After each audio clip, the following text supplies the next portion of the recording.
Welcome to Dualshock'd, the Brotherhood of Geeks PlayStation podcast. I am one of your hosts, Brett J. Rasmussen, and over there, I got my other co-host. You got Spectre. Yeah, this is episode 70. Today, we are going to be talking about how SuckerPunch has no plans to revisit Infamous or Sly Cooper in the near future. EA has made fun of single-player games, and the internet is not happy about this. We're going to talk about we're going to talk a little bit about the God of War Ragnarok Collector's Edition, and we're going to go ahead and talk about how Kojima. Pretty much Kojima Productions threatens legal action against those who claim Hideo Kojima was linked to to Shinzo Abe assassination because someone thought it was him, but it was not actually Hideo Kojima. And in our main topic, me and Spectre, are going to go ahead and talk about our top 5 favorite characters from PlayStation. Pretty much these characters have, if they've been on PlayStation, they have come out on PlayStation. We're going to talk about them. So yeah. So please, before we begin, please subscribe to the channel, youtube.com/brotherhoodgeeks. Press that subscribe button and also press the like button.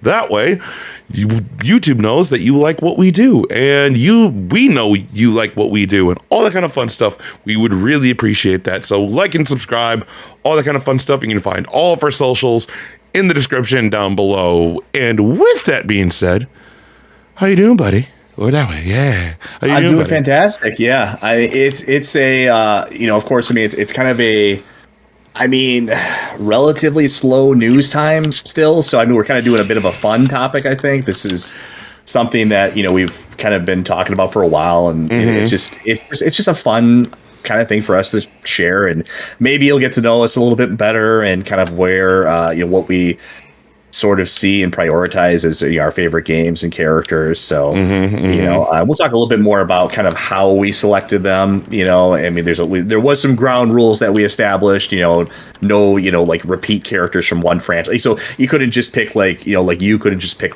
10 Assassin's Creed characters you like or whatever. We tried to put some ground rules down. So just in an effort to make an interesting list. That's what this is all about. It's just to have an interesting discussion, essentially. Yeah, I don't know about you, but for me, it was a little bit hard for me to decide what are my favorite characters and who was is it about more influential, or is it about best character direction, or narrative and stuff? Because there are characters that I love these characters because of the game that they're in, but it's only because of the game itself. Or I love this character I really do like, but there's really no that it's more gameplay than narrative or whatever, Yeah, I try to go off of some criteria, some arbitrary criteria I came up with, things like, the character themselves, do they have a story or an arc that's interesting, and that's or maybe they don't really have an arc. They're just a mysterious character that is just fascinating. They're very well designed, and I try to go off of kind of how they're utilized within their respective games, because the ones I picked, they range from main characters to basically the villains. We didn't really have a strict criteria on these have to be main characters. Basically, the only criteria we had was these have to be from PlayStation games. These are featured in any games that were on a PlayStation console, or multiple PlayStation consoles, and we couldn't hit the same franchise twice. And those are kind of the main rules, really. So that gives a lot of ground, a lot of potential games and things to draw from. There's been how many generations of PlayStations now. So and my characters go all the way back to PlayStation 1. So, and yours do too, I think, as well. Does. So, we have kind of a nice, range, and ours are different too. We had, I think we had one character that overlapped, but otherwise we picked very different characters because I think we enjoy very different types of games, and we have, we're looking for different things and characters that we enjoy and that we think are well designed. Yeah, but we'll talk more about that when we get into our PlayStation conversation. But what's been going on, buddy? What else have you been up to? Yeah, no, I'm just been kind of jumping between a lot of different things. I've kind of been back on the Fallout wagon here. Like I've been playing a lot of like Fallout 76 again, which is a game that I think is actually legitimately pretty okay now. It's been for a lot. I mean, it's hard to believe it's actually been out for already like over 4 years now, basically almost 4 years, I should say. And it's gone through quite a bit. There's a lot of extra content that was added to the game, and I've been going through that basically. There's a whole Brotherhood of Steel story arc I went through, and just kind of going through and doing all the achievements and stuff on the PC version of it here. I went through and I played the console version, so I have a pretty good knowledge base for this game now because I played it basically twice to completion. And it's actually a lot of fun. It's an entertaining gameplay loop to it. So much so that one of my Steam friends, he has like literally 400 hours on the game. And I'm like, how do you even get to 400 hours in this game? Like I'm at 120 hours and I've run out of stuff to do. Basically, I'm almost like done with it. But some people really enjoy just the exploration, finding loot, crafting gameplay loop that this has. I mean, it's not quite like, I think inherently like this is going to keep me coming back. I think once I finish the achievements, I finish all the quests that I want to finish, I'm just going to move on. But it doesn't have that kind of like bring you back to it kind of thing. But I mean, some people really enjoy, designing their house in the game, or some people really enjoy doing the the events that happen in the game. So yeah, it's entertaining. But that's mostly what I've been playing. Other than that, what did I do? I just played a little bit more. Some of the games I mentioned last time, like Warhammer, Necromunda, I was playing that a little bit as well. Final Fantasy VII Remake, of course, I'm going through that as well too for the first time because that's finally on Steam now. So going through that, just my normal run through for and then I'll do a hard run later as well too, and I'll have to do the DLC too. I guess the DLC for the game is like 15 hours. So this is going to be a lot of time I'm going to throw into that game. But hey, I'm going to have basically a year or 2 years at least until the next game comes out, because the next game's going to come out in holiday 23 for PlayStation 5, and then I'll probably have to wait like a minimum of maybe 6 months to a year to play it on Steam. So I have plenty of time to play it. So I'm going through that right now, and it's I enjoy it quite a bit. It's pretty entertaining. Graphically, that game is just gorgeous. It just looks fantastic. I mean, regardless of what you think about Final Fantasy, I'm not even a Final Fantasy fan, as I've said many times. It just is a gorgeous, gorgeous game. I mean, it's a beautiful game. So it just probably one of the best games graphically, I would say, technically a PlayStation 4 game, but it just looks fantastic. I don't know if you ever even played it yourself, but it just looks beautiful. It's which Final Fantasy are we talking about? 15? The Final Fantasy 7 remake. Yes. Oh, that game is gorgeous. Oh, absolutely gorgeous. Boy. Yeah. Oh, God. But that's what I've been playing. I have my Callisto Protocol pre-ordered. I have Scorn pre-ordered now because this is like I said, this is the horror game renaissance that's coming up here soon. We're going to have all these games to play. And then, of course, Dead Space remake. So I'm looking forward to a lot of stuff that's coming up here in the not too distant future. And I think you're going to actually play Callisto Protocol as well too, which I give you credit for stepping outside your comfort zone. I know horror games are not like your thing. You just, and that's fine. I'm the same way. There's plenty of genres of games I just do not care for at all. But I like that you're, like I said, you're willing to give it a try. You're going to step outside your comfort zone. You're going to play it and give it an honest try. So I commend you for that. But otherwise, that's what I've been doing. What have you been up to? I have actually been taking in more entertainment than actually playing video games. I've been doing a lot of stuff. So it's been a bit. We last episode 69, noise, which was our was our E3, our not E3 recap. We pretty much talked about all that stuff that went up on July 4th. But between kind of between pretty much when beginning of June, that second to third week of June, we're here now. So at the end of June, it was like that 4th of July weekend. It was before 4th of July that because of how 4th of July ended on a Monday. So I went to an awesome wrestling pay-per-view for All Elite Wrestling, AEW. And I've talked about that I've talked about wrestling on this show, and I talk about AEW as one of my favorite wrestling promotions. They did a super show with this promotion called New Japan Pro Wrestling from Japan, and it's called Forbidden Door. I am wearing the shirt. Look at this, the shirt. Look at that. Yeah. All right. What a Is paper. wrestling big in Japan? Yeah. Knowledge? Yeah. Like New Japan is, there's New Japan. There's Stardom, which is the women's wrestling promotion, because New Japan doesn't have any women in their promotion. So Stardom is theirs. There's Joshi Pro, which is another women promotion. There's a bunch of them. There's a bunch of different ones in Japan. So yeah, there's about like as much wrestling. Like wrestling here in America feels very like just kind of niche. But I disagree. I think wrestling is definitely has gotten bigger and bigger.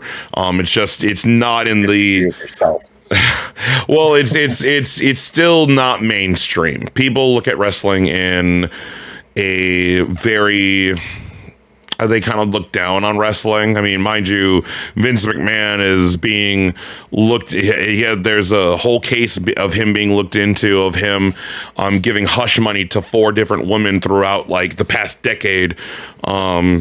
To these 4 women, it's like $12 million.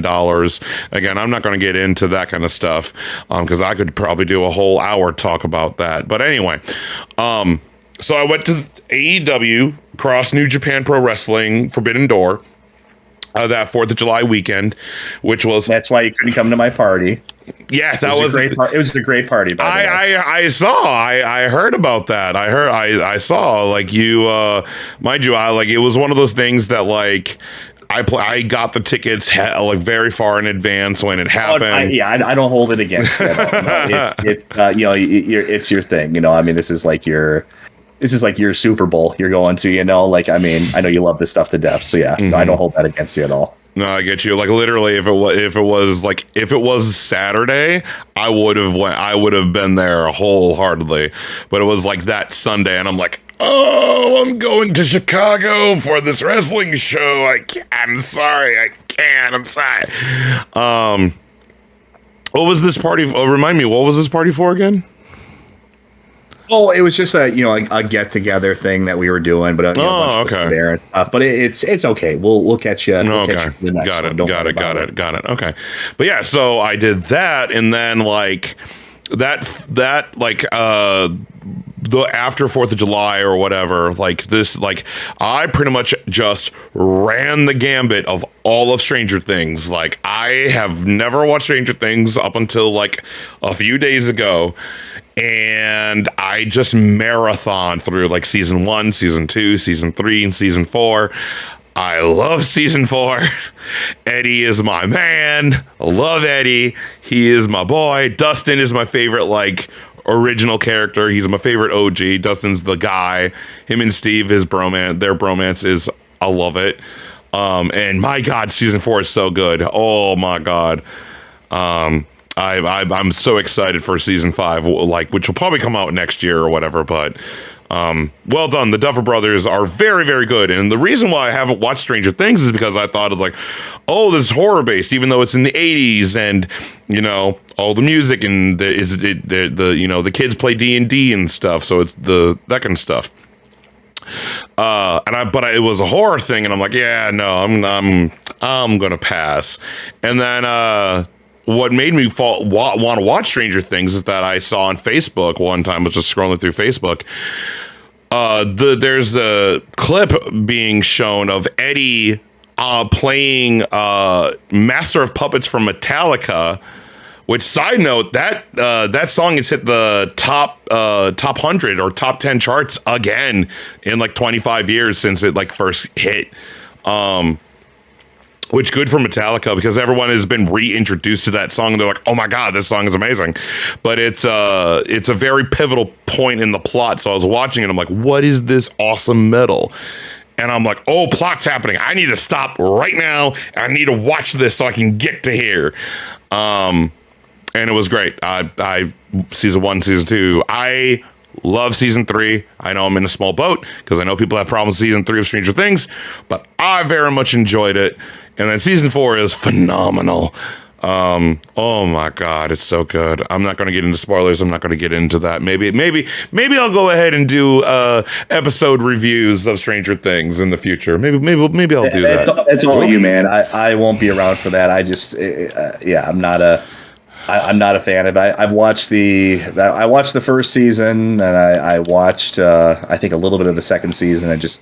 It's definitely not for me. Really? I'm not a fan of it. But then again, like I said, it's really hard for me to like any modern television. I really can't point to anything I really enjoyed. The last time I really became enamored with a television show was probably Game of Thrones, and that ended in just terrible disappointment. One of the worst endings to any television show I've ever seen. Really, just a terrible last season entirely. The entire experience of that was just horrible. Yeah. It's hard for me to really get invested in a TV show. And the thing I was observing too is even when I get invested in a show and I actually like it, like a Breaking Bad or something like that, for example, where I really enjoyed it, it's just so like disposable. Like I have no desire to ever go like back to it. I don't really ever want to watch it ever again. I don't know. There's something about like a lot of modern entertainment that's very disposable. You watch it, you move on, and you just forget about it completely. Like I have zero desire to go back and rewatch it. I mean, for me, the mark of something like all the movies I have, for example, or all the television shows I own, like physically, the criteria I have, the number one criteria I have to make that purchase is, do I actually want to watch this again? Would I ever see myself watching this again, or would I ever want to show this to a friend or whatever? And that's my criteria. And for a lot of modern television, like I don't own Game of Thrones, I don't own Breaking Bad, I don't own any of these shows, and really even a lot of modern movies. I just don't. I think the last time I bought a movie, like a modern movie, was like the Joker movie. That was about it. So it's very rare. Like I'm lucky to find like one movie every 5 years that I really would want to like actually invest in. So I don't know. I have a very different kind of criteria than you. I think you tend to get more enjoyment out of these things than I ever would. So that's all you. I'm glad you enjoyed it. I think I know people that are going through it and watching it, but it's just not for me. It really isn't. Yeah, I mean, I would definitely. I have gone back and watch like clips and stuff, and I don't know, for me, mind you, I'm a big optimist and I love my stuff and I look at everything on the bright side. But so yeah, that's kind of what I've been doing. Haven't really been gaming a lot, just kind of been relaxing more, taking in a lot of entertainment outside of doing day-to-day stuff, work, doing stuff here and all that kind of stuff. So let's go ahead and begin with what we always begin with. You know what it is? Something about like news or something? Yeah. I think so. What? Oh, yeah. News of the nation.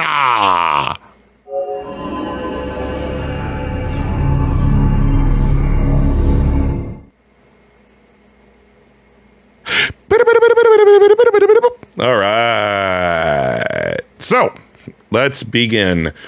First topic is that the free games for PlayStation Plus for July. So these are the free games that you get for PlayStation Plus, regardless if you're Essential, Extra, or Premium. So as long as you have the Essential, which is the normal, regular PlayStation Plus that we've had forever, you get these, and then all the things that stack upon them. But no matter what, as long as you have Plus, these are the 3 games that you get for free. So we have Crash Bandicoot 4, It's About Time, for both PS4 and PS5. Dark Pictures Anthology Man of Medan for PS4, and Arcade-geddon for PS4 and PS5. I know you love Crash Bandicoot, like Crash Bandicoot 4.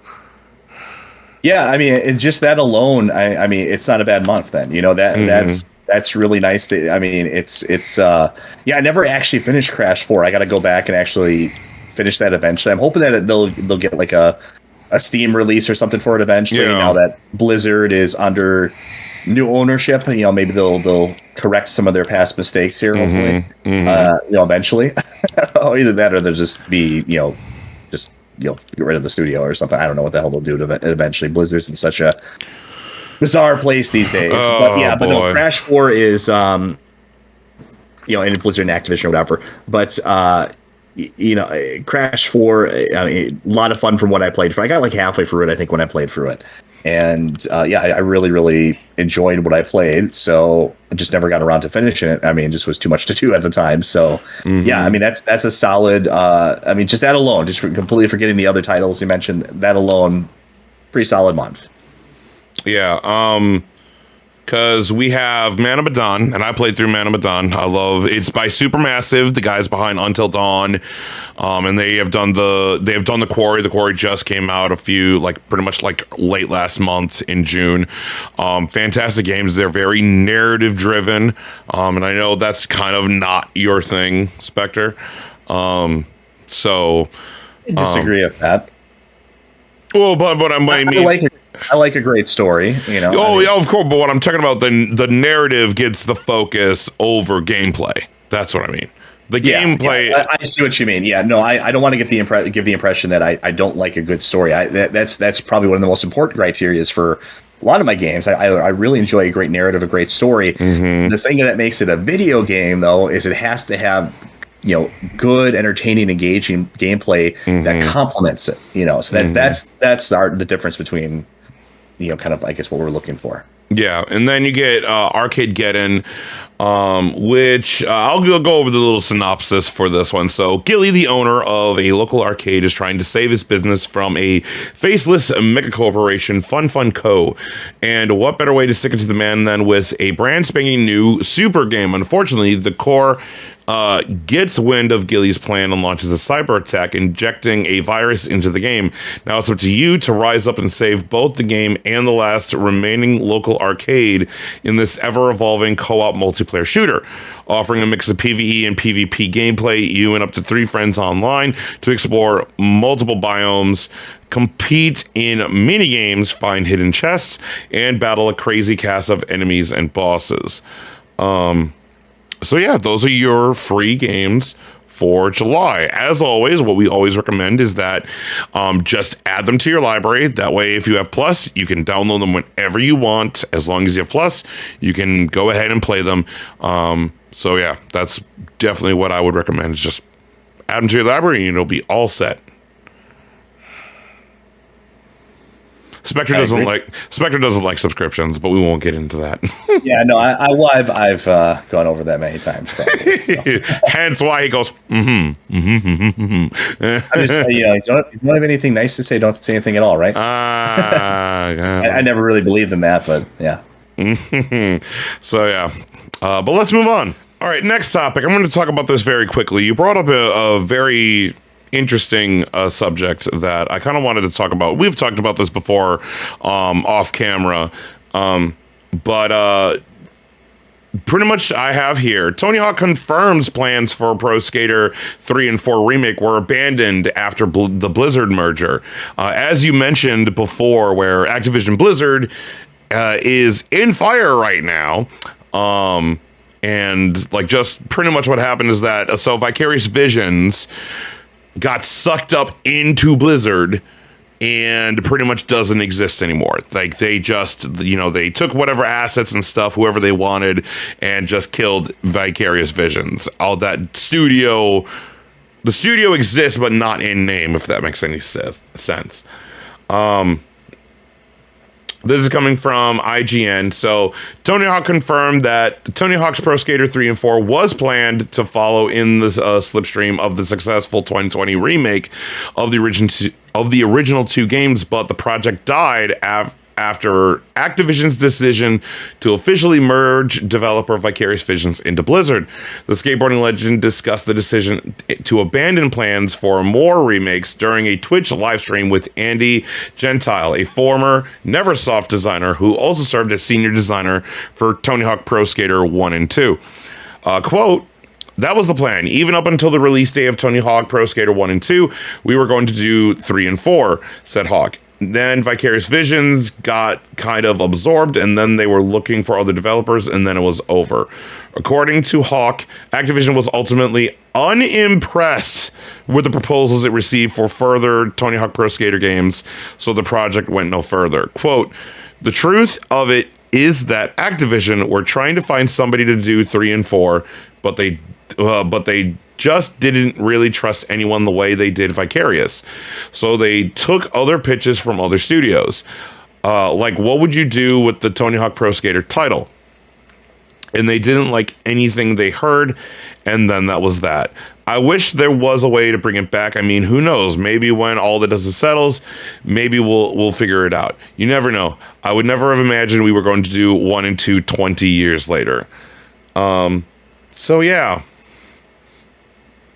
Yeah, I mean, I guess I'll jump in right away. I mean, this is just, it's really tragic. You know, I really enjoyed the 1 and 2 remaster. It's still mysteriously absent from Steam. It should really be on Steam. You know, that's my thing. Like, but whatever. It is technically on PC on Epic Game Store. But regardless of that, you know, and that's probably has to once again do with the absorption of Vicarious Visions. It's probably another casualty of that. But really, you know, I was really looking forward to 3 and 4, and I mean 3. In my opinion, 3 is the pinnacle of the series. It is the best game in the series, and 4 is great too. But 3 was just like, I remember playing 3 for I probably put like hundreds of hours into that game. I loved it. It, you know, way more so than I mean, Tony Hawk 1 is a classic, and Tony Hawk 2 is great too. But 3 was like, that was where everything kind of came together. Yeah. And it just was such a great experience. Graphically, it looked fantastic. It played amazingly. It felt like there's a lot to do with it. It just was a ton of fun. I really, really enjoyed 3. You know, it's tragic. It really is. You know, and I mean, who knows? You know, maybe there's some hope. Maybe they pick up the pieces. You know, I'm curious. You know, like how, you know. I mean, basically, my pitch to Activision would have been just like, "Hey, we're going to do exactly what Vicarious Visions did, and except for 3 and 4. That's basically what we're going to do." You know, that should have been the pitch. Maybe they just didn't trust any other developer to do it to the same degree of quality. And, you know, which I guess, you know, if there's a silver lining in all this, I mean, maybe that is, you know, a good thing. Like, if, you know, they decide like, "Hey, we don't really trust anybody to do this to the same degree of quality that we just saw," you know, maybe it's for the best that we didn't actually get this, you know. But I mean, still, it's just, I would really love to see this happen someday, you know. And it sounds like it's going to be one of those things that's just going to be in development hell now, and we won't see it, you know. But I mean, it's just, I don't know. It sucks. There's no other way to really put this. This really just sucks. And I even got kind of excited about this too, because it was sort of, who I can't remember who's like soft confirmed it. Like somebody like soft confirmed that the game was actually happening. And now, of course, Tony Hawk's, you know, saying that it was kind of always planned in the background. You know, so I mean, it's just, it sucks. You know, it's just, you know, it's I don't know what kind of metaphor for it. It's like you're expecting a Christmas present that you really, really wanted, and you saw the packaging, and it just turned out to be something completely different, you know. And it's just, now you're not going to get it, you know. It's just like, it just sucks. It really does. I have no other words to describe. It just sucks. No, I mean, like, I remember we even talked about the merger on one of our episodes, and I was just like, Tony Hawk's dead. Doesn't matter. Like, we're not getting 3 and 4. Anything that Vicarious Visions was doing or whatever, it's now shot to hell. It doesn't matter. It's dead, because we saw, like, the hopes is that the reason why they wanted to merge Vicarious Visions into Blizzard is so that way they could help with whatever remaster, because we saw Warcraft 3 Reforged as a heaping pile of trash, and maybe Vicarious Visions can help them, but like Vicarious Visions has done such a phenomenal job Like they remastered Crash Bandicoot, which the Insane Trilogy, which was awesome. Which is great. Yeah. I mean, they had a really like a streak going here of like good games, but Yep, it was that. It was, I think they did CTR, Nitro Fueled. I think that was them. And then they did Tony Hawk. Because Toys for Bob did Spyro and Crash 4. I was going to say, who did Spyro again? Yeah. Yeah, Toys for Bob did Spyro, which was still awesome. Very well done. But it was just, yeah, we were going to get a 3 and 4. If Vicarious Vision still existed, we probably would have gotten it like this year or something, this year or next year. But it doesn't matter anymore because Activision Blizzard doesn't care. If it doesn't make Call of Duty money, it doesn't matter. Again, yeah, but I don't think it's going to change really under Microsoft's leadership either. Sadly, yeah. I mean, and again, that's. I'm only saying that in my own opinion. I do not know this as facts. I'm just saying in my own opinion, if it doesn't make Call of Duty money, Activision doesn't follow it, even though it sold very well and it was critically acclaimed too. So, but let's move on. Next topic is that SuckerPunch has no plans to revisit Infamous or Sly Cooper in the foreseeable future, in the near future. Also coming from IGN, since SuckerPunch's formation nearly 25 years ago, the studio had developed multiple beloved series like Infamous and Sly Cooper. Now the studio shifts its focus towards a new IP. These franchises won't be receiving new entries in the near future. In a statement published by the studio's website, SuckerPunch thanked its fans for their support and laid out some plans for the future. According to the statement, the team is working on a new project that requires the full studio's attention. So there are currently no Sly Cooper or Infamous projects in the works at SuckerPunch or at any other studios. However, SuckerPunch did clarify that it isn't done with these beloved franchises forever, and that it would never say never to reopening the doors down the road. Alongside the announcement, SuckerPunch revealed a few minor updates to Infamous games that would roll out soon. According to the statement, the studio will relocate the Infamous 2 UGC servers to prolong their lifespan, though they will eventually need to sunset them. So in Infamous 2, the UGC, pretty much you can like make levels and stuff like that, like make arenas and make enemies and stuff like that in Infamous 2. That was part of the online stuff they did. So those servers are still active to this day, which is nuts. Additionally, the studio will add the Cole's Legacy DLC for Infamous Second Son to the PlayStation Store, which is only available in the Collector's Edition. It continues. Thank you to everyone for an incredible 24 plus years of support. Your love and appreciation are what fuels us to keep making new games and new worlds, and we look forward to continuing to bring new and exciting ideas to life for many years to come. We're not ready to talk about whatever they might be next, but we hope you'll keep following us whenever we're ready to share more. I'm pretty sure that whatever IP they're working on that requires all of SuckerPunch to work on is either Ghost of Tsushima 2 or new IP. So what do you think, Spectre? I think it's definitely probably a follow-up to Ghost of Tsushima. I mean, it was incredibly successful. It'd be crazy, to not make a follow-up to that. And there's so much ground, like fertile ground to for a sequel of what they could do and different ideas and stuff. So I think I can safely bet that's what they're focusing their energy on. I would really love to see, you think that would be such an easy, target for like a port, PlayStation's throwing everything at PC now, why not move Infamous over to that, and I think a lot of PlayStation players would enjoy that as well too, because these are becoming older games. Infamous 1 and 2 were on PlayStation 3, which is, hey, that's an old system now. It makes me feel old too to say that, but PlayStation 3 is kind of a retro system now in a way. And Infamous Second Son, still fairly easy for most people to play, but I think it would make some good money on if they did a PC release of it. I know I would try it again because I have not played Infamous Second Son or the DLC, the First Light DLC that they had with it since it came out, which was 8 years ago or so now, at least. It was quite a while ago. So, I would definitely revisit those. I mean, Infamous Second Son was not an incredible game. I mean, I wouldn't really consider like the Infamous games to be like amazing. Like for me, the studio didn't really hit they didn't have their magnus opus until Ghost of Tsushima.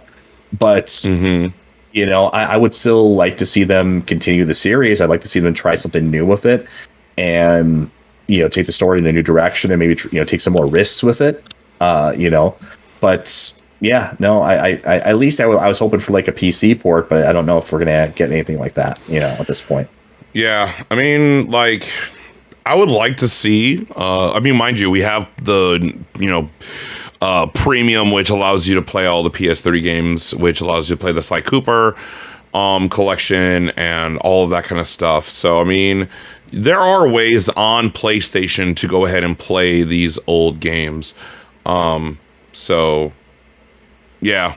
But I mean, it isn't surprising that they're like, we're focusing on our new stuff now. That is what we're focusing on, and that's what we're going to do, so on and so on. So, it makes total sense. Yeah. But yeah. All right. But let's move on. Next topic is that EA makes fun of single player games and the internet does not react kindly. There we go. Did you see this? Did you see what they did? I did. All right, yeah, good. All right, we'll get into that, but let me put some context to this. So, coming from IGN also, a joke made by EA's official Twitter account making fun of single-player games did not go well for the company, and the internet's reaction forced the company to address its own mistake. Getting on board with a popular meme, EA tweeted below, quote, "They're a 10, but they only like playing single-player games." The tweet itself was a little odd, given that EA itself has published plenty of single-player games, including these are just recent, Mass Effect Legendary Edition, Star Wars Jedi Fallen Order, and Sims 4. Those are just recent games. But what started as perhaps just a poorly chosen joke escalated once the post gained traction. Twitter users, including the head of EA's Respawn Entertainment, Vince Zampella, YouTuber Jacksepticeye, and Game Awards host Jeff Keighley, all shared their disparagement in the replies, while plenty of other users made fun and criticized EA in retaliation. Because what they did, so EA said they're a 10, but they only like single player games, and then how they replied to their own tweet, and they said, "Roast well deserved. We'll take this L because playing single player games actually makes them an 11."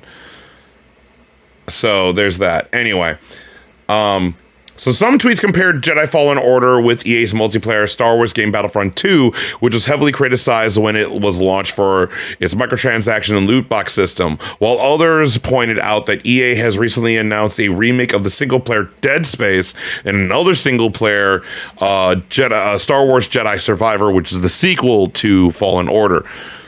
The mostly negative 10,000 quote retweets and nearly 9,000 replies prompted EA itself to acknowledge the blunder. 4 hours after the original post, they tweeted, which is what I said, "Roast well deserved. We'll take the L because single player games actually makes them an 11.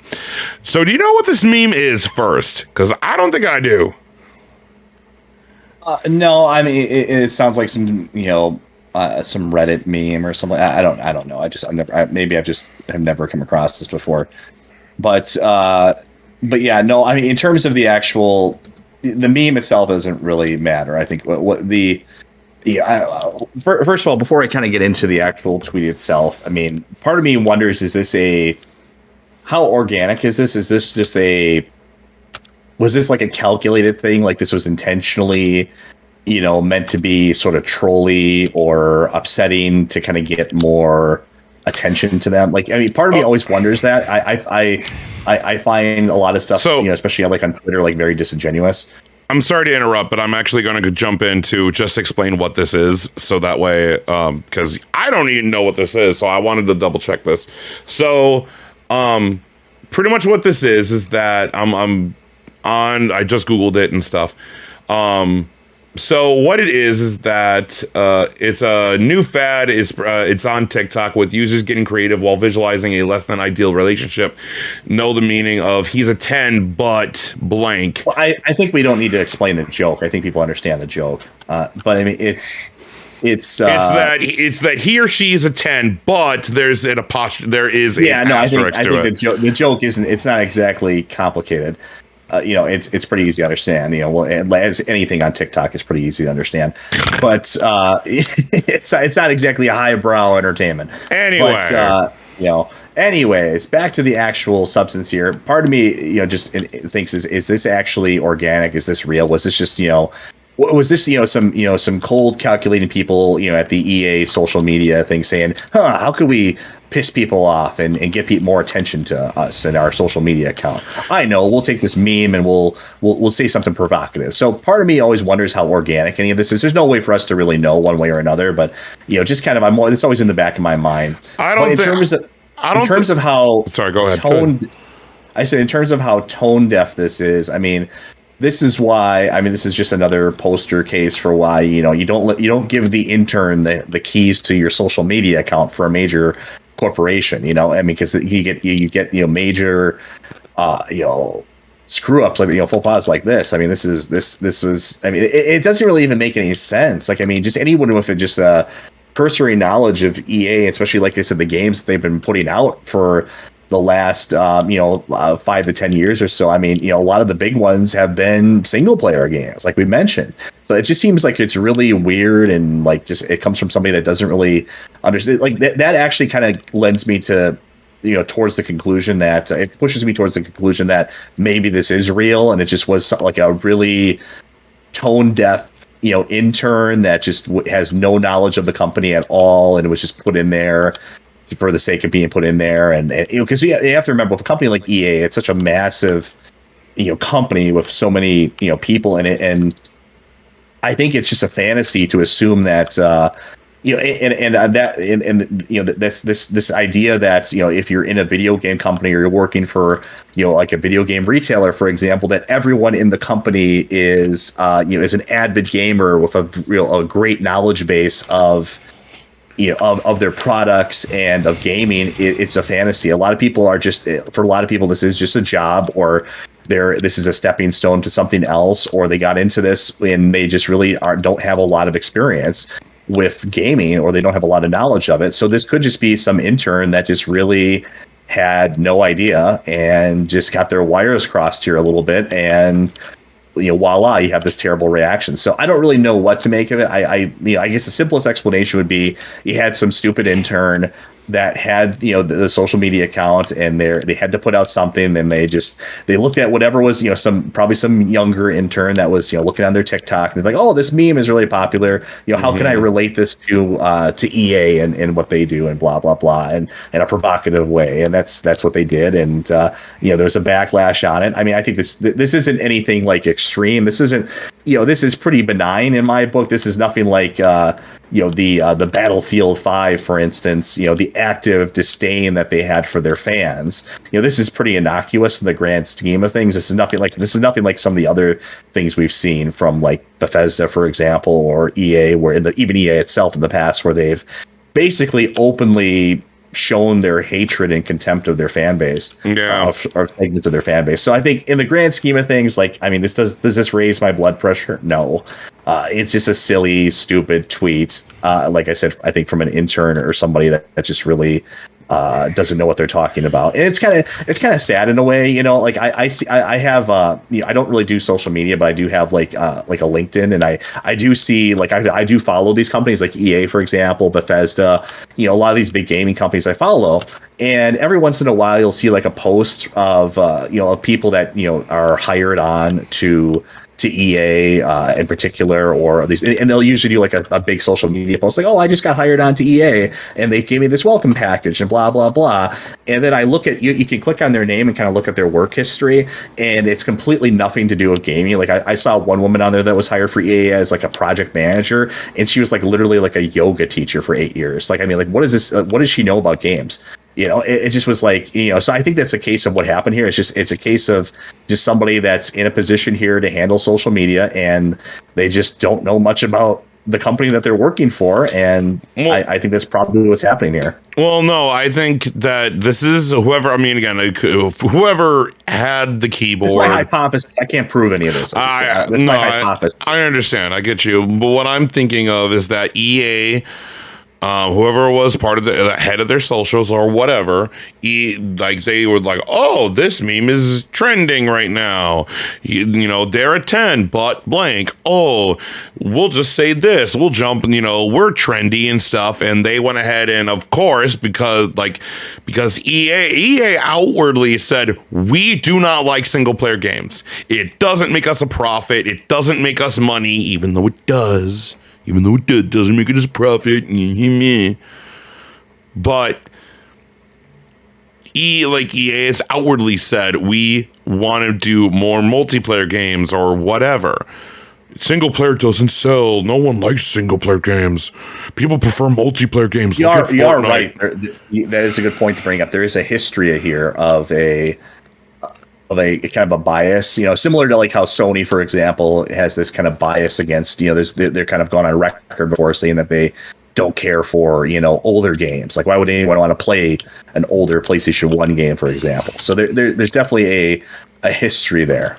So, they went ahead and put this up, and it's a whole mess. Like, again, I just saw this. I'm like, Jesus Christ. Like, Jim Cat Icarus, which is he's another YouTuber. He said they're a 10, but they work for EA. Like, there's everyone chimed in on this. Matt McMuscles, he went ahead and put up a picture of like a football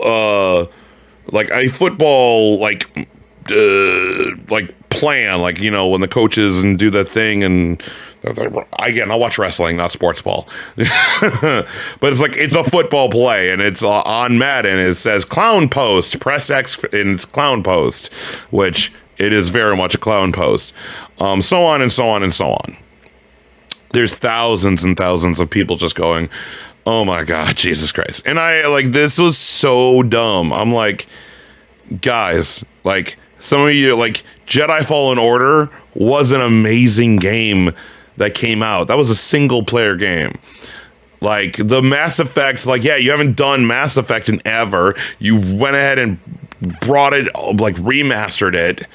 You brought it over, and people went ahead and bought that in droves because they wanted to play Mass Effect on the current systems again. Like, there's tons of people who play Sims. Like, do you not get this, EA? Your multiplayer games are trash. Battlefield 2042 is terrible. The player base for it is dead. It doesn't exist. Like, DICE of old is gone. DICE is just making it's bad. You don't have multiplayer games that are good. You don't. So, yeah, not really. That's a good point to bring up too. Really, what do they have going for themselves? Aside from their sports games, what do they have going for themselves for multiplayer games that are actually successful? Battlefield it's beyond. It was in decline before, and now it's past being in decline. Now it's dead. Full on. It's pretty much dead. Almost, it's getting to that point where it's just like, why? Like, there's. I used to be someone that was incredibly excited for those games. Now there's the next Battlefield game that comes out. It's going to have to walk on water to make me interested at this point. Because what can you really do? After that, how bad it's become. For multiple games now, not even just Battlefield 2042. It's Battlefield 5 was just in many ways just awful, and it didn't need to be. It's just people. If I go by Steam numbers as any indication of what people are actually playing, really it's people are still going back and playing Battlefield 4, which is that came out in 2014 or something, or 2013. It's an old ancient game now. It's a 10-year-old game now. Maybe Battlefield 1 they'll play too, but that just goes to show you that was their flagship multiplayer title, their non-sports multiplayer title, and it is just in such a a bad spot, and Battlefront is basically gone. Like, what do they have going for them anymore? I mean, it just seems like I said, once again, so tone deaf and bizarre. It just makes me feel like I said, my theory is just some intern just came up with this, like, that has no idea about anything. It's ridiculous. It's just like, of course, it's so tone deaf, and it's so EA. Do you think? How about this? Here's a question I have for you. Mm-hmm. Do you think this was a fluke by an intern that didn't know what they were doing, or was this some sort of Machiavellian, like, calculated thing that they? No, this was them being stupid. This was them being purely stupid. Like think about it. In EA's head, whoever is at EA or head of socials or kind of in there, again, this is very much like, we know what the CEO and the heads of EA think, and I don't think, like, and as we saw, like one of the head directors at Respawn is a developer owned by EA. Like, he came out and said, "What are you doing?" Like, he went ahead and came out and mocked it, and he works for EA. So I think it's just whoever was, whatever intern or whoever, I don't know who, but all I'm saying is, like, EA on Twitter went ahead and said this idiotic, tone deaf thing. They're a 10, but they play single player games. Whoa. If you play single player games, you're like, no. It makes total sense in EA's head. If you agree with EA's thinking that single player games do not sell, they don't make enough money, they're not big enough, the only games that sell are multiplayer games, and it is partially true, because if we look, like, EA makes and I mean pretty much, I would say 80% of all of its money off of Madden and what used to be FIFA. Now they don't have the property, but like Madden and NHL and all of that, but definitely Madden. And in the past, FIFA. All of Ultimate Team is where they make all of their money. People throw thousands and thousands and thousands of dollars into Ultimate Team to get that 1.0001 card that makes their team ridiculously broken. And that's the competitive meta in Madden. That's the microtransactions. That's all of that bullcrap. And it's terrible, but that's where EA makes all of their, like, most of their money is off of Madden and used to be FIFA. Like, all of the Ultimate Team bullcrap. That's where they make their money. So in EA's head, single player games is just supplementary. It keeps us afloat. It's just to keep the lights on. But where do we make our profits? It's from Madden. It's from FIFA, or used to be FIFA. It's from NHL. You know, whatever. That's the money. That's where the money is. Next topic is that Rockstar is reportedly shelving Red Dead Redemption and GTA 4 remasters to focus on GTA 6. So Rockstar Games reportedly shelved planned remakes for Red Dead Redemption and GTA 4 to focus on the upcoming GTA 6. This is after the Grand Theft Auto The Trilogy Definitive Edition was released in negative reviews from critics and fans alike. According to a prominent leaker reported by Kotaku, both Red Dead Redemption and Grand Theft Auto 4 remasters were, quote, on the table a few years ago, but Rockstar chose not to proceed with the projects in mind. However, according to Kotaku, these projects weren't fully canceled and could possibly see a return to development after GTA 6 releases. So yeah, Tez attributed the cancellation of these remakes to the especially poor reception of GTA Trilogy Remastered. So yeah, I'm just babbling on. So in that, only that, they're also pretty much foregoing Red Dead Online too. So pretty much everything outside of GTA 5 Online, GTA Online on GTA 5, they're foregoing and it's focusing on GTA 6 whenever that comes out. Which makes sense. I mean, if you're going to Rockstar is a company that can really put all of its eggs in one basket pretty safely. I mean, we know GTA 6 is going to be, huge, highly anticipated. It's gonna sell like crazy. I don't envision a scenario where GTA 6 sells poorly. No, it's not.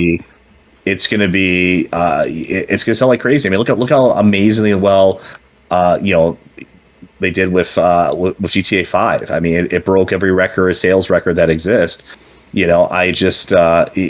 I mean, I think it makes sense to throw all your resources on that. GTA 6 will bring money, I'm sure. Just like, I mean, the only scenario where I envision it going bad is if they need to like just completely, I don't even know, like just like some kind of really just tone deaf, like just completely awful reimagining, maybe like a ton of glitches or something like that. I'm just trying to think how they could ruin GTA 6 in such a way, maybe like a really unlikable protagonist or something, or if they go in like a very PC direction or something that's just really like not that doesn't fit with their game at all, But I would know it's gonna sell like crazy. Yeah, I would, if I was them, I would say my directive as to the company would be like, okay, we need to get GTA 6 out, and for the love of God, don't screw it up. Whatever you do, I don't care how much money it takes, because we're gonna make it all back and then some. Just do not screw up GTA 6. That would be my directive to the company. We're still gonna make a bunch of free money off of GTA 5 just for throwing out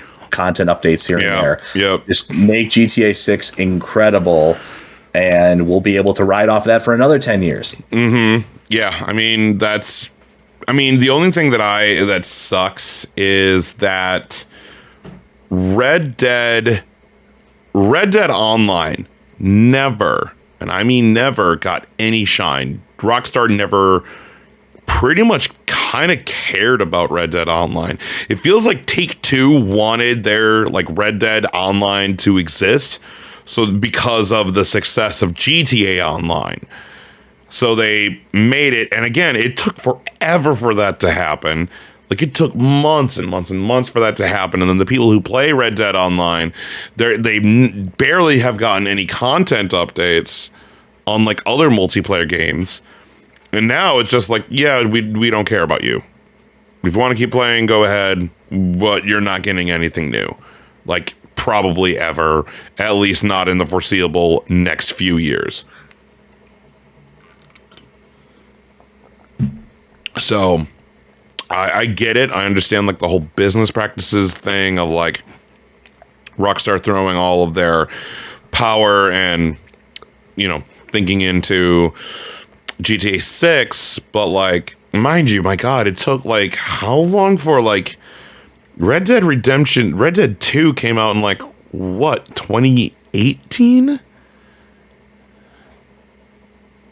Yeah, like 2018, 2019, right? Yeah, I think so. I feel like 2018.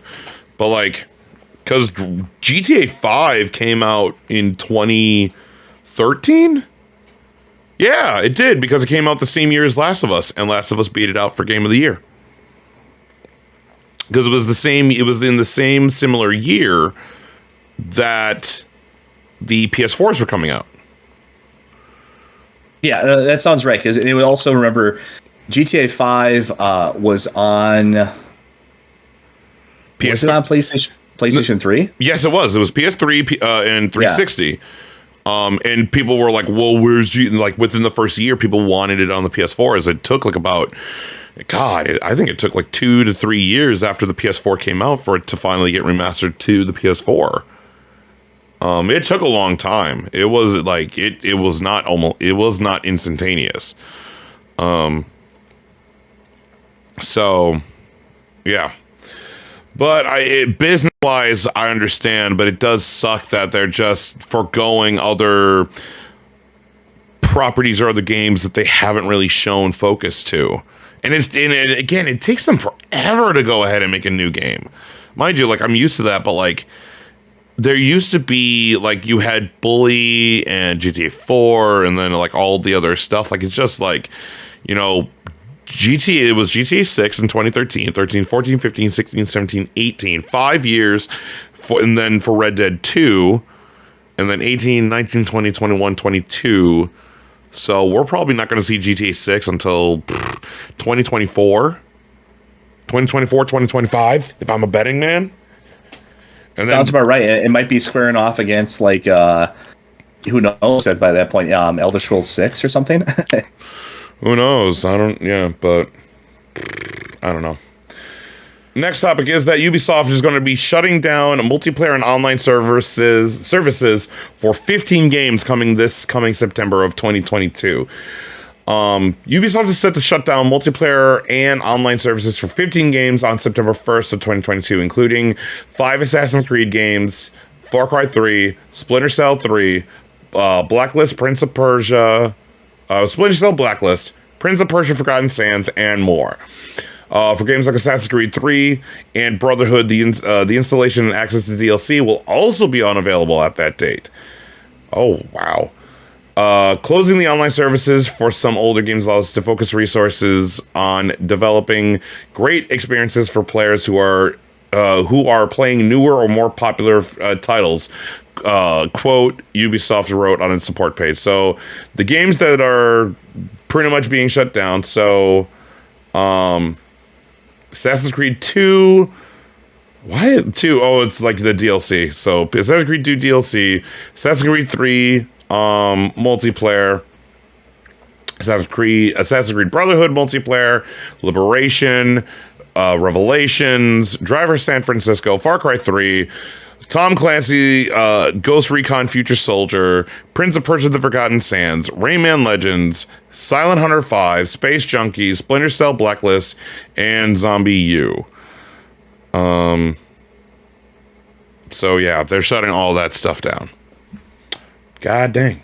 Which, I mean, yeah, is never a good thing. I mean, a lot of that, I mean, I guess to be fair, is kind of just obsolete and irrelevant. You know, when's the last time anybody cared about Zombie U or anything like that? I mean, for instance, but yeah, no, it's never good when a game shuts down. I wish what they would do, I know it's not always feasible, but I wish what they would do for a lot of these games is if there's a way, make them, you know, I mean, fans, when they really care about games, they kind of come back and they do this anyways. But if there's a way, try to go back and, you know, sometimes, you know, there's not many examples of this. Try to go back and maybe make it so these games can continue, like maybe like in a peer-to-peer kind of multiplayer way. You know what I mean? Like even if a dedicated server has to be shut down, if there's a way to make it so that it could be peer-to-peer. I know that's not always feasible. It's not always possible, but it's just like, I mean, it's never good to just permanently shut down these games. You know, I mean, it's just, you know, I mean, I don't know. I just know that's not always possible. I just,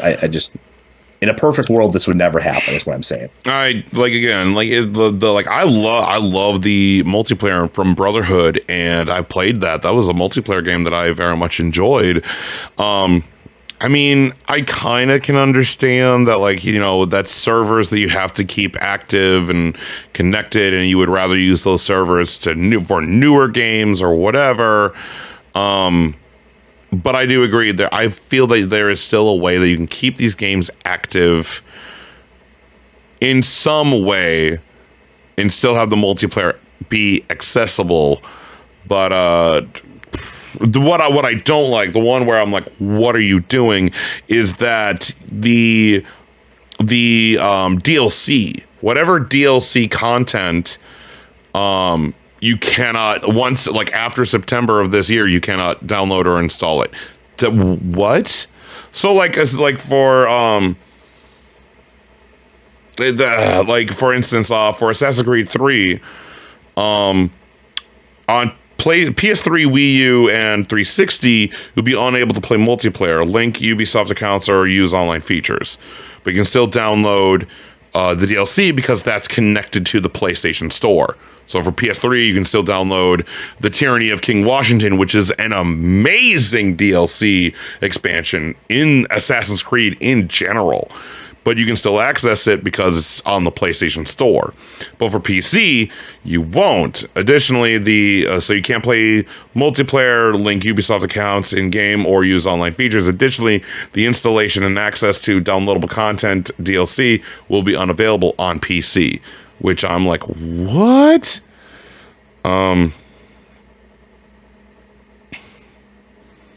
Yeah, so I'm not a fan of this, but God dang it. Yeah, no, I agree. Yep.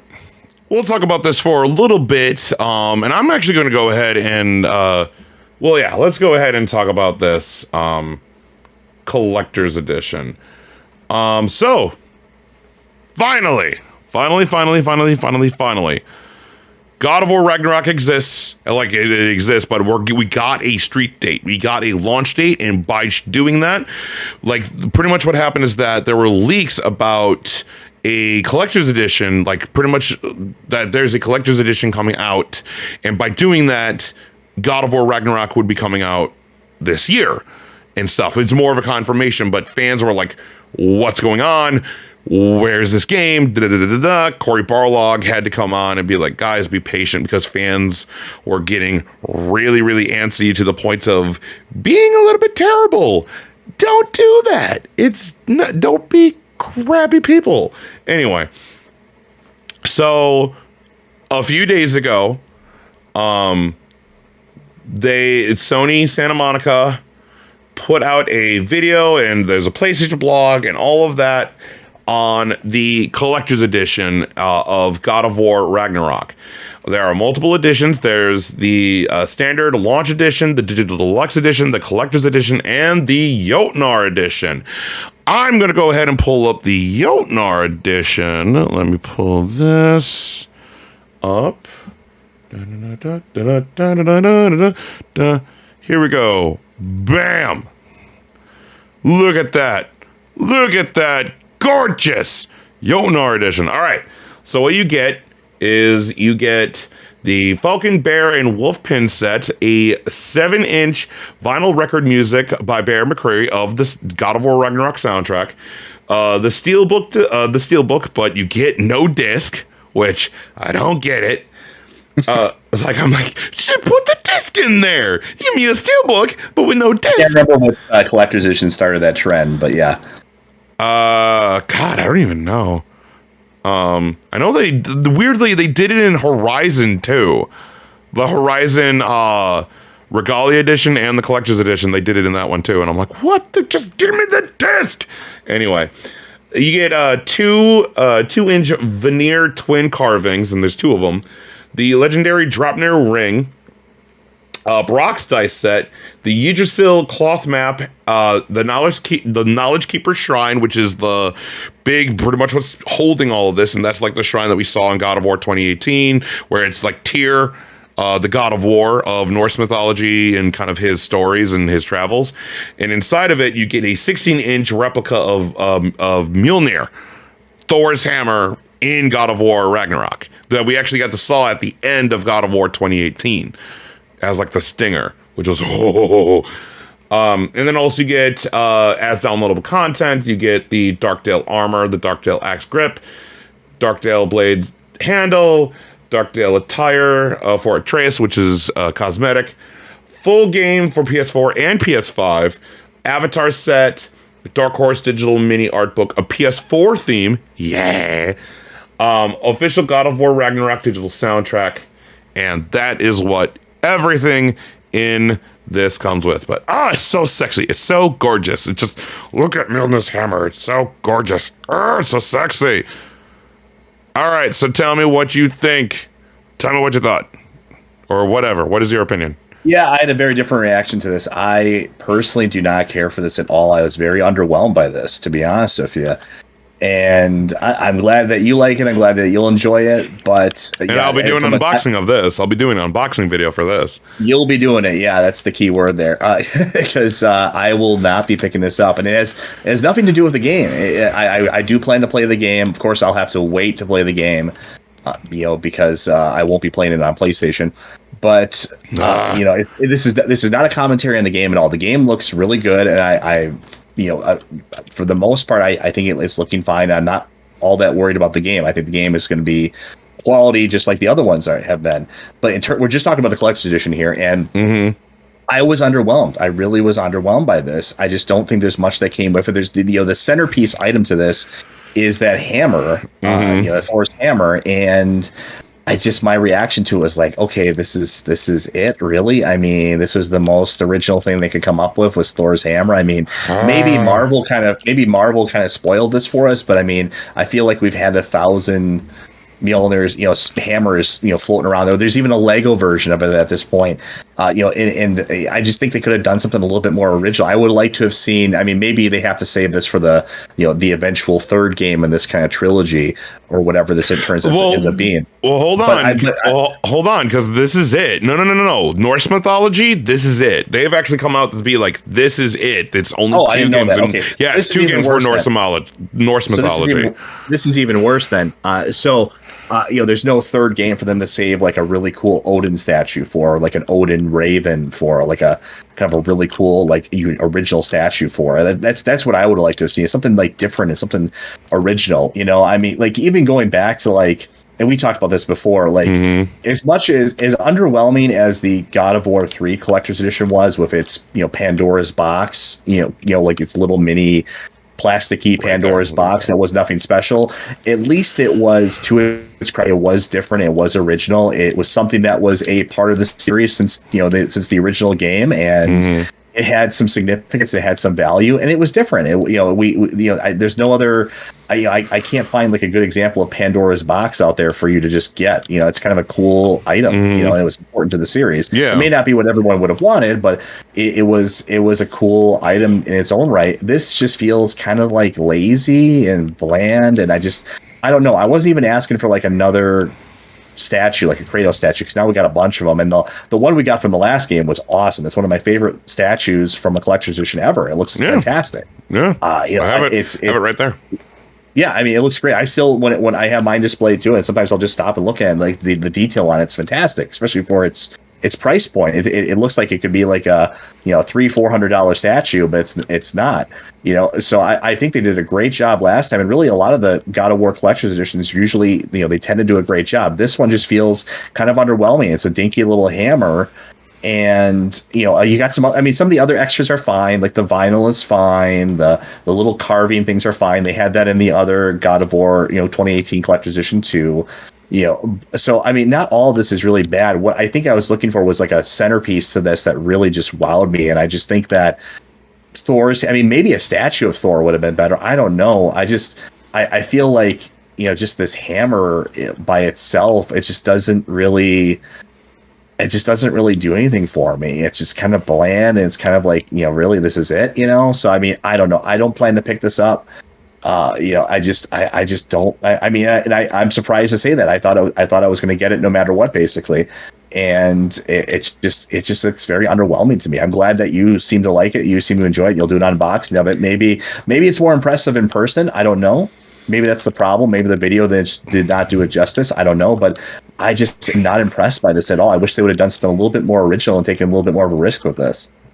Well, I mean, like, even in the video, it's the Brian Hurst, who is the motion capture and voice actor of Thor. He did the unboxing with the Sony Santa Monica studio art director Raphael Grassetti. I hope I got that right. But like, when he opened up the collector's edition first, not the Jotnar, that was the last part. He opened up the normal collector. So his first reaction of Thor's hammer is that there's weight to this thing. It's not just plastic and etchings. Like, there's weight to it. Like, he felt like there was like a balance to it, like, where like there's weight on the hammer, and that it's not just a like made of plastic and whatever. Like, it's like it felt heavier, it felt weightier than just like a plastic thing that's a toy. It felt heavier, had more weight to it. Yeah, and that's all well and good. It's not the quality of the item itself. I'm sure the quality is good. It's just that I was looking for something a little bit different. I don't know. I just had something different imagined for this. Like I said, I think a cool like Odin item would be neat. I mean, and there's a lot of interesting stuff they could have done with that. Some kind of cool. It wouldn't have to even be of Odin himself. It could have been like a Raven statue or something really cool like that we wouldn't have seen before. I just feel like we've seen so much. Maybe I think if it wasn't for Marvel, maybe this wouldn't be such a big deal. But I feel like Marvel just kind of ruined Thor for us to some degree. Like, I'm so sick of Thor at this point. Well, Thor is the most popular god in all of Norse mythology. It's him and Odin. Yeah, maybe that could be part of Marvel and stuff. Mind you hate superheroes, so, but we're talking about video games. But, like, I don't know. Like, what would you, like, so you would have preferred something of Odin? Because, like, this game is about Kratos and Thor. That's what this one's about. It's going to be about Kratos and Thor, and it's still the crux of this game is going to be about Kratos's relationship with Atreus and everything like that. So I don't know. I don't know. I just feel like there's so much more they could have done with this that just was more. There's so much more interesting things they could have done with this other than just a hammer. I mean, it's just I don't know. It's not what I was hoping for. Well, I disagree, but I guess that's just where we will be. All right. Anything else? No, that's about it. All right, let's move on. Next topic is that Kojima Productions threatens legal action against those who claim Hideo Kojima was linked to Shinzo Abe assassination. This is coming from IGN. Following a racist joke that linked Hideo Kojima to the assassination of Japan's longest-serving Prime Minister, Shinzo Abe, Kojima Productions has threatened legal action against those who contribute to the, quote, spread of fake news and rumors that convey false information.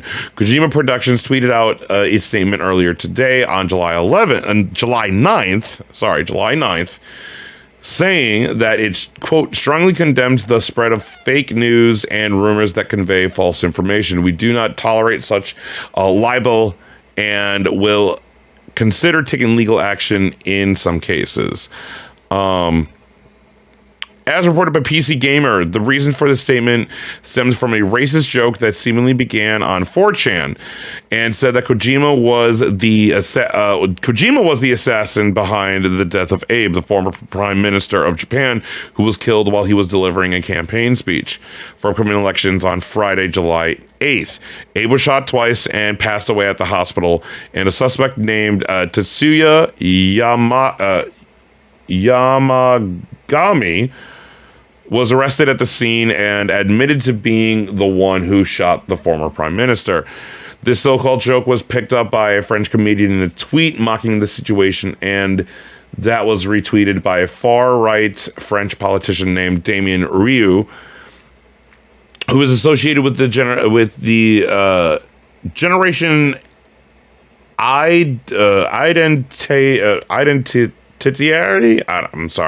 movement he co-founded.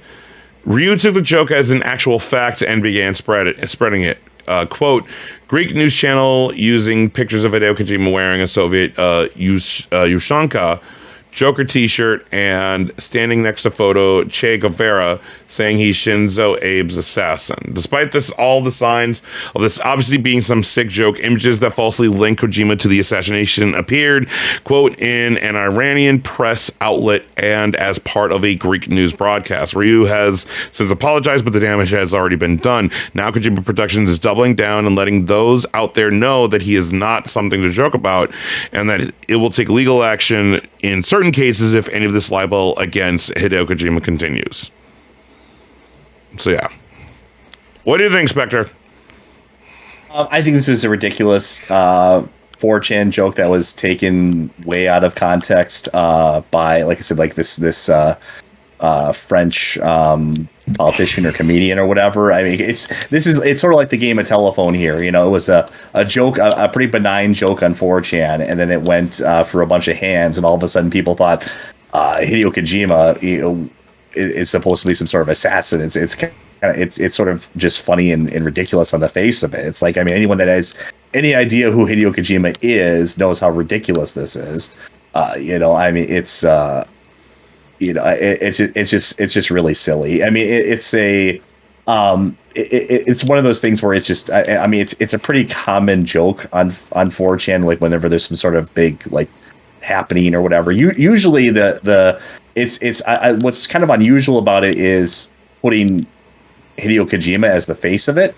Usually, the meme, I guess you could say, is that they have another comedian and content creator that they usually put as the person responsible is Sam Hyde. I don't think you're familiar with him, No. but he was on Adult Swim a long time ago, and he's a content creator on YouTube. I don't know if he's still on YouTube, but I think he is. He did like $1 Million Extreme and stuff like that. Really funny comedian. But usually part of the joke is that they kind of put his face, or they take photos of him and they put him as like, this latest shooting was person responsible was Sam Hyde, or they'll change his name or whatever. Like it's a joke. It's a meme type of thing.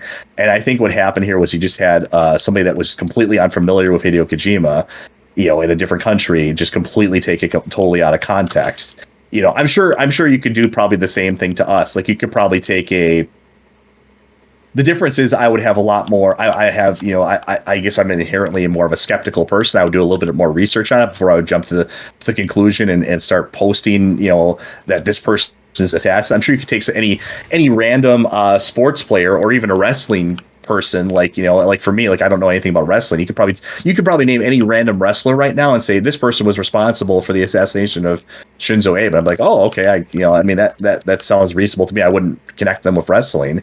But the difference is, before I would go on Twitter and start saying, oh, blah blah blah, this person's an assassin, blah blah blah, I would at least Google this person's name. And I mean, I'm sure if you Google Hideo Kojima's name, you'll realize within about 4 seconds that he is not an assassin. He's a video game creator, and not a very good one in my opinion, but he's a creator of video games.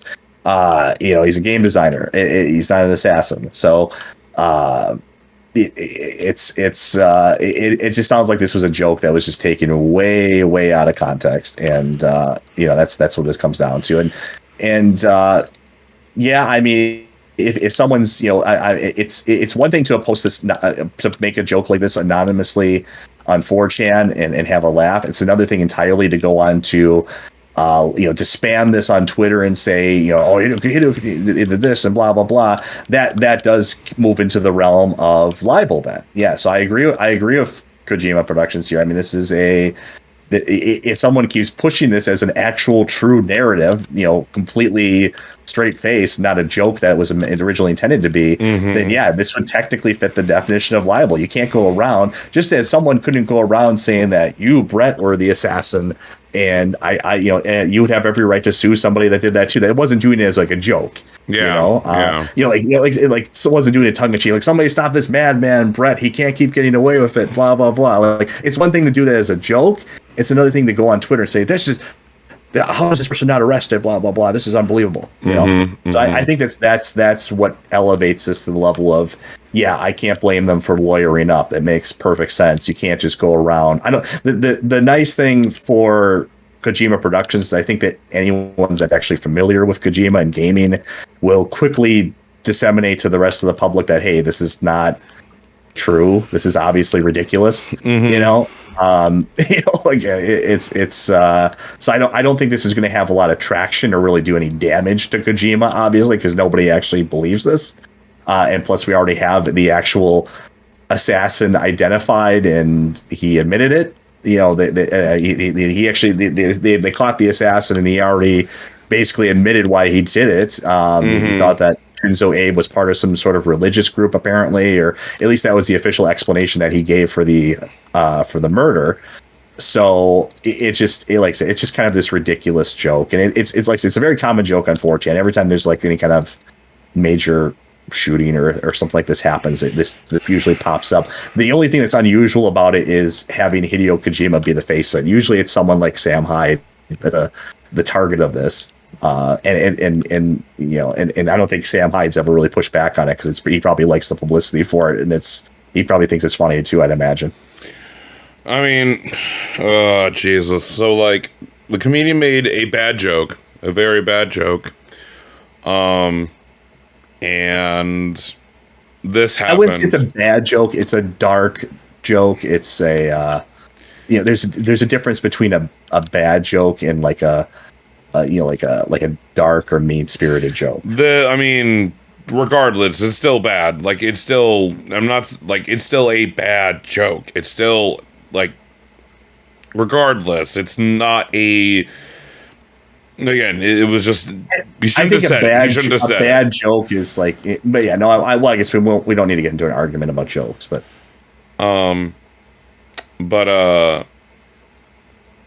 Yeah, it's just the community made a dark, bad joke, and someone on a politician, a far right French politician, is now using this as fact to push whatever narrative that it seems like that he wants or whatever, as Hideo Kojima is the assassin, even though they found the guy and he admitted it and all that kind of stuff. Like, it's absolutely ridiculous, and I'm glad that you agree, regardless of your own opinions of Kojima, which I know you're not a fan of him, and you've talked about that a lot.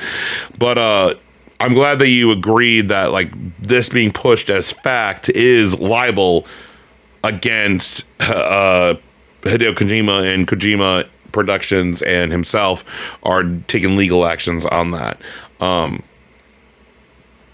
Yeah, no, this is not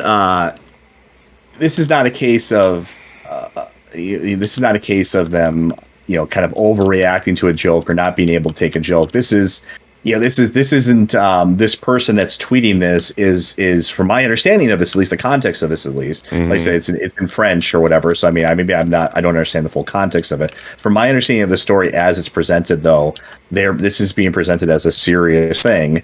In which case, yeah, that moves into the realm of libel. This isn't a joke. He's not saying, like, oh, I mean, he's not saying it like this would be a joke. You know what I mean? Yeah. No, I agree. Because if it was just a joke, then I'd be like, you know what, move on with your life. But this is clearly being presented as not a joke. It wasn't in its original incarnation. It was clearly a joke on 4chan. It was clearly meant as a joke, and someone took it and kind of corrupted it into an actual accusation.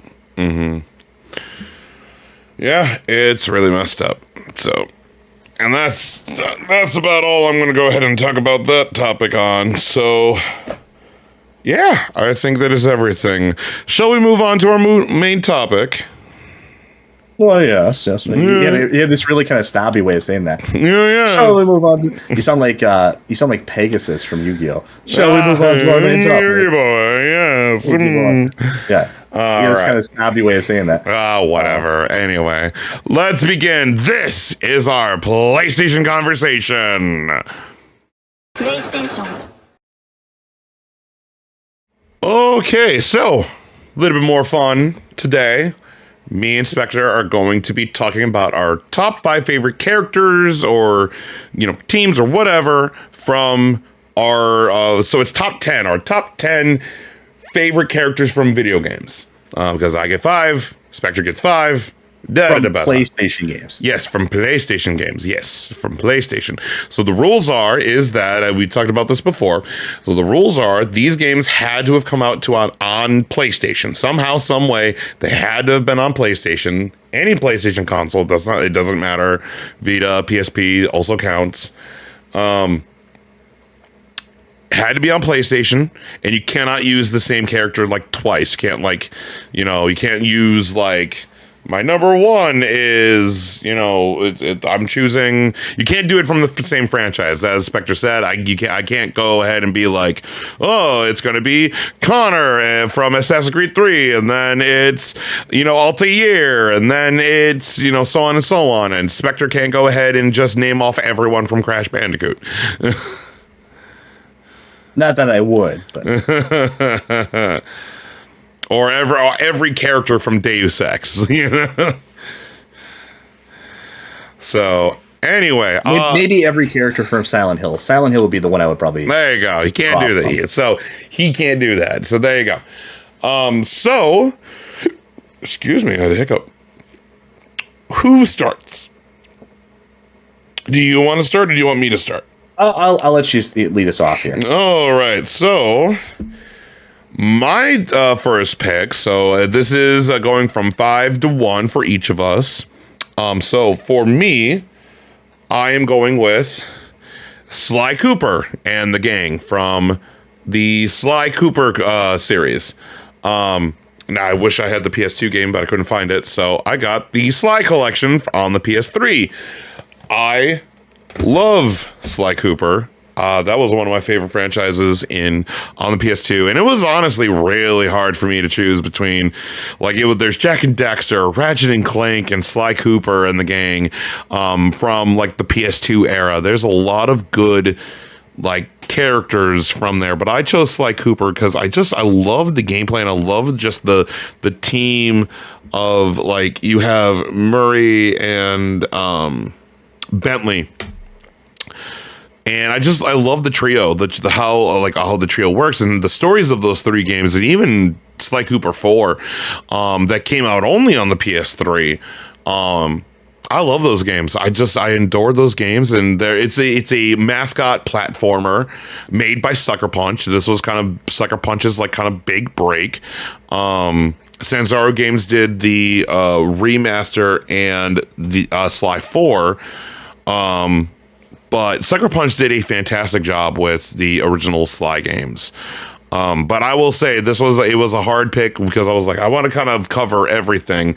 But I chose Sly Cooper over Jak and Daxter and Ratchet and Clank because out of those, Sly Cooper was my favorite of the three mascot platformers, or like mascot games during the PS2 era. Yeah, I mean, Sly Cooper was one of those I just never really got around to playing myself. It came out, I mean, really in that Renaissance era of PlayStation 2, where you literally just had too many games to play. There just was so much. You were spoiled for choice. I remember just that's when I really first had kind of a backlog of games to play. I was just like, how am I going to get to all these? I actually wrote I remember at the time I actually wrote like in the PlayStation 2 era, the first time I did it, where I wrote a list of okay, these are the games I want to get to, and these are the ones I actually want to get done. And now I have sort of like a digital list of that of sorts, but I categorize the games that I play. Yeah, I mean, that's the main reason why I just never got around to it. But I kind of like the idea of it. Of course, I love my kind of my animal platformer games, things like that. Banjo-Kazooie probably being my personal favorite for that. But it's yeah, I just never really got around to it. I had a good friend of mine that was really into it, and he played like all of them. And I almost got him into them when they came to the PS3. There was like a re-release of them on the PS3, but I just once again just never really got around to it. It's not because of the quality of the games or anything. I just never really. I mean, there's only so much you can play. I mean, there's so many like these animal platformer games I love, but I never got around to actually playing them. I just kind of. There's only so much time in a day, right? Yeah. So. Yeah. So I mean, I love Sly Cooper. I love those games. I was so excited when Sly 4 came out. I played that game both on my Vita and my PS3 when Sly 4 came out.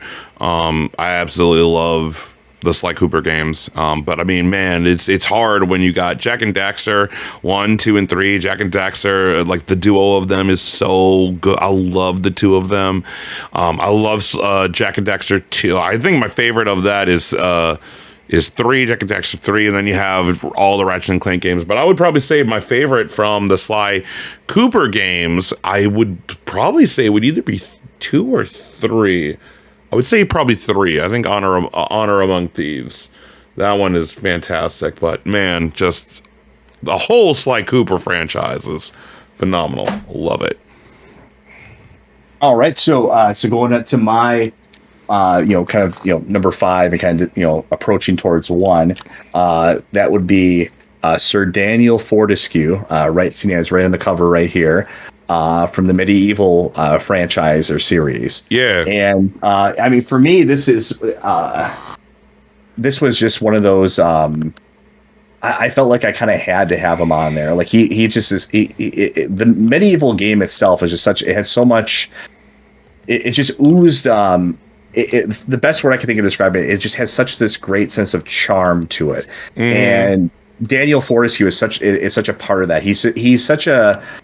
On the surface, like, I mean, if you were to write this character down like as an idea, it sounds like it would be out of like a horror game. Like he's an animated skeleton corpse thing, that's on a quest. It's just on the surface of it, you wouldn't think he's like this goofy, lovable, charming, funny character, and he really is. But also at the same time, he has a goal and a sort of an arc and something to prove essentially in his game. But just you know, kind of starting with the design, you know, itself, I love the design of him. The just some really incredible inspired choices they made. Like I said, the one eye, and originally they were going to actually have like a little like worm that was in his other eye that was going to talk to him as well too. They kind of scrapped that at the end, but it's just, I mean, just really creative. I like how you can. I mean, like I said, it sounds like you're almost describing a horror game when you describe this character, but he can literally rip his arm off and throw it at enemies, but it's done in like a funny kind of way. It's a very I don't know. So there's something about it, where the tone of it is it's very funny, but it also is kind of dark at the same time, but not in like a Tim Burton kind of way. It's more so like in this kind of, I think it's a distinctly like British kind of way. Like it's a very like it has this kind of dry, witty sense of humor to it, and just the scenario itself has this kind of almost like Python-esque, like surreal humor. You know, like you're this animated corpse and you're going around killing zombies and horrifying creatures, but it's all played for laughs. You know, it's kind of funny, but it also has sort of an edge that it kind of preserves to it as well too. And that was my only complaint with the Medieval PlayStation 4 remaster, was they sort of lost the kind of that dark edge a little bit that the original had. But it still worked. It was still a great remake that they had. But yeah, no, I just love him as a character. He's just, he always kind of makes me smile. He's such a goofy but funny character, and just a really kind of cool setup for, you know, he had this really kind of cool story and setup to him. You know, for this, you know, what ostensibly was just like a regular platformer game. I mean, he was this, you know, he's you know, lauded as this brave hero in his in universe, in Gallowmere, and he that's not the case at all. It's not that he was cowardly or anything. It's just that he fell victim to a random first wave of arrows, and he dies basically right as the battle takes place, but he kind of gets all the credit for it. And the story of the game is it's sort of a quest for him to live up to the heroic image that he has since gotten posthumously. Yeah. You know, it's this really kind of cool setup for a game, and he has to fight his old nemesis as he goes through it, and in a way, I mean, I lost my train of thought there for a second, but I mean, it's just such an inspired kind of design and idea for him. I love his, like, I just love the look of him too, and I mean, he fits so well within his game, and I have to mention the voice too, because of course he's you know, he's a skeleton. He doesn't have a lower jaw; it fell off. Yeah, and so he kind of speaks in this sort of just grunt, you know, like, like, you know, it's just these grunting noises, you know, and it's hilarious, and you know, the other heroes kind of point that out, like, oh, what happened to your jaw and stuff like that. It's just kind of funny. It's a lot of dark humor to him. So yes, he came to mind right away when we were talking about lists as like PlayStation. You know, the rest of my characters aren't necessarily like iconic. Well, one of them is at least iconic PlayStation characters, but that was like something immediately in my mind just went to. It's like, okay, I got to have him on the list here. I mean, like, dude, like, Medieval is very much iconic to PlayStation, is from the PS1 and that kind of thing. And there are many iconic characters coming from the PS1 era of PlayStation. Mind you, my first time playing Medieval was when Medieval got remastered onto the PS4. I didn't play Medieval. I played a bunch of different games. So I didn't get to have that connection to Sir Daniel Fortescue until very much later. I knew of Medieval. I knew he existed. I knew of his game and like kind of how different it is, but I never played it until I believe it was Bluepoint remastered it to the PS4. And what a phenomenal game that remaster is too. Like how different it is and just like the look of it. Oh my God, that game is so The game is so good. It's like, man, just the remaster was phenomenal. I'm not saying the original is definitely great, but I love that remaster. Oh my god, it's so good. Yeah, no, I agree completely. I liked it a lot too. I think it lost a little bit of its edge to it, but I still enjoyed it quite a bit.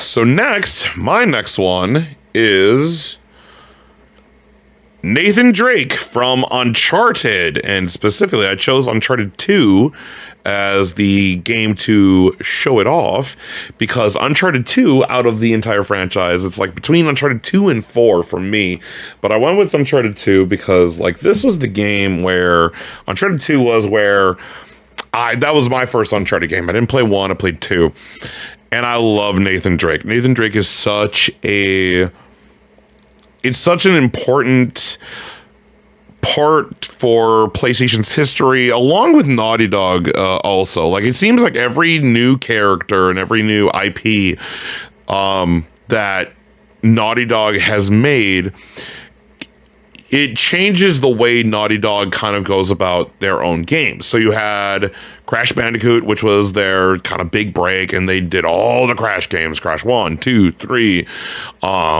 Crash, I think they also did Nitro Kart, CTR, Crash Team Racing, and then they kind of ended it with that, and then they moved on, and then like other studios picked up the Crash property. Then you had Jack and Dexter, which the first game is still a platformer and such. But then you had Jak 2 and 3, which is like a third-person shooter. And then you go to Uncharted, which very much is a third-person cover shooter. And that was kind of when... So you had the kind of just the linear character, like the great character of Crash Bandicoot, just the charm of Crash. Then you kind of started to do like big, like not big narratives, but narrative became more of a thing for Jak and Dexter. And then Uncharted is where character development and set pieces and how far can we push our development and how big can we make our games. And they really wanted to make these games feel like you're playing an Indiana Jones movie. Amy Hennig, who was the creator of Uncharted and headed the first 3 games, phenomenal. I freaking love this, and what I love about Nathan Drake is just his kind of just the charm. Like Nolan North, who voices Nathan Drake, is so iconic. And what I love about Nathan Drake is just that he just seems like he's just a guy, like, yeah, he's like a crazy monkey who can climb anything and everything. And no matter how hard of beatings he takes, he still gets back up from them. But like it's very much, he kind of like stumbles upon him getting the out or whatever. He's again, like Indiana Jones. I love Nathan Drake in the Uncharted franchise, and like as it goes on, the like Uncharted 4 goes very much deeper into who Nathan Drake is. 3, same thing, goes into his history. Like 1 was kind of just introducing it, but 2 very much felt like, oh, this is Uncharted. This is what it feels like. The opening level of Uncharted is like a tutorial. Like, it doesn't feel like you're learning how to play the game. It is a tutorial, but it's within the game. That's when you learn all the combat, learn how to climb, all that kind of stuff. Just that opening level in Uncharted 2 is just amazing. And the difficulty and like then the online, oh my god, the online is so much fun. Just like it's such a good game. And I love Nathan Drake for just kind of being just if he feels like your average Joe, but he also is like a superhero. I don't know if that makes any sense, but that's kind of why I like Nathan Drake so much. Yeah, no, I mean, I personally don't have a ton to say about him. I mean, I wasn't really into the Uncharted games in the same way that you were, but yeah, I mean, I saw him as kind of this, he's trying to be sort of the video game equivalent of Indiana Jones, and I think it mostly gets that right. So, yeah, no, that's. Well, Yeah, because it's the big set pieces and like the combat is so well done. I love everything about it. It's so good. So that's my next one. All right, so moving on to my next one on the list here. This is a pretty iconic PlayStation character. So I mean, it was tough to kind of rank these in a way. So I mean, I don't know. It's not a perfect system, but I mean, for me, these are equally all fantastic. But I went with one that this is the only one actually that we overlapped on, I think. Yeah. And that, of course, is Kratos from God of War. I have the greatest hits version here. This was actually my original copy. That's why it's the greatest hits version. Nice. So I kind of got into God of War actually sort of late. I went into God of War 2 actually, and then I went back and played God of War 1. But Kratos, what can you say about him? I mean, just obviously, just before you even know anything about him, I mean, just design wise, very, very iconic, very well designed, instantly recognizable. The gray skin, the physique, the tattoo, the blades of chaos. I mean, he's got this iconic design. He looks like the action, the god that he is essentially. I mean, it's just this instantly recognizable, fantastic character design. And then you actually get to know him, and then you actually get into the character himself. And he's had quite a journey. We've talked a lot about that. I'm not going to go for that and revisit the everything in this, but I mean, I think it's I mean, even just our introduction to Kratos was fascinating when you think about it. The first time we see Kratos, he's about to kill himself. He's on a cliff. He's about to, he jumps off a cliff, and it's like, well, that's a great way to, it's a great way in some ways to introduce a character. It's a dark way to introduce a character, but it sort of begs the question, okay, what led this person to this point, to make this decision? Like, what was so tragic? What happened to this person that they would make this decision? And Kratos had a fantastic journey and arc in God of War 1, and in some ways it was a complete kind of arc. But then we found kind of a new path for him in God of War 2 and ultimately in 3, and then they successfully kind of reinvented him in a way and continued his journey with God of War 2018. Taking on a role of becoming a father again.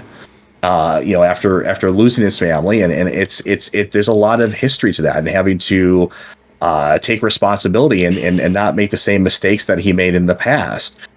He's a fascinating character. I like I said, just from a design standpoint, he works in the game. He feels like an action hero, and he's not necessarily. What I like about him too is he's not portrayed as he's kind of portrayed as, I don't like to use the word anti-hero, but in a way that's kind of the best way to describe him. He has a lot of faults to him. He's not presented as this paragon of good. He makes mistakes. He's made horrible mistakes. That's really what led him to, even from the first game onwards. He's directly responsible for the deaths of his family. Yeah, and a lot of the misery in Kratos' life really was self-inflicted. And that's what makes him an interesting character, is that he has this interesting mixture of good and bad. And he does a lot of horrible things, but at the same time there's still this kind of underlying current of redemption, and it's a very I don't know. It's easy for us, I think, for people to connect to in some ways, because we all have these regrets. We all have these mistakes we make in our lives, and he's made some horrifying mistakes, and it's about how he reacts to that. And he's this larger than life character, but he also has this very human core to him in some ways. His actions are very large in life. They're kind of hard to relate to, but we can relate to his struggles in a lot of ways. So I like I said, I think he's a fantastic character, and he's really and just from a iconic standpoint, he's kind of what you think of when you think of like PlayStation first party characters. Very much so. I definitely do agree. Like, Kratos very much comes to mind. Just like, again, spanning over 4 generations: PS2, PS3, PS4, PS5, and each one has a new game for it. So like you had God of War 1 and 2 on the PS2. Which and like Kratos is a fun is mind you, if you didn't choose Kratos, he would have been my top pick. I love Kratos. God of War is my favorite PlayStation franchise in all of PlayStation. Out of all the characters and series, it's God of War for me. God of War maybe is the reason why I love Greek mythology. And then like they went to Norse mythology, and I already love like Vikings and stuff. So when they went there in 2018, I'm like, oh my god! And it was so surprising where in God of War 2018 they kept Kratos. Like no, like after God of War 3, it's like, oh, this is the end. This is it. Great, like we're done. And like you could even go ahead and watch the like PlayStation like they did a whole documentary of like. Raising Kratos, which was how God of War 2018 kind of came to be. Corey Barlog was a bit worried about, actually the studio, I'm sorry, Corey Barlog wanted to stick with Kratos, but the studio was a bit worried because you had God of War 1 and 2, then you have Chains of Olympus and Ghosts of Sparta on the PSP. Which were great games. Great games. Those are my favorite things to play on my PSP. Then you got God of War 3, which was phenomenal.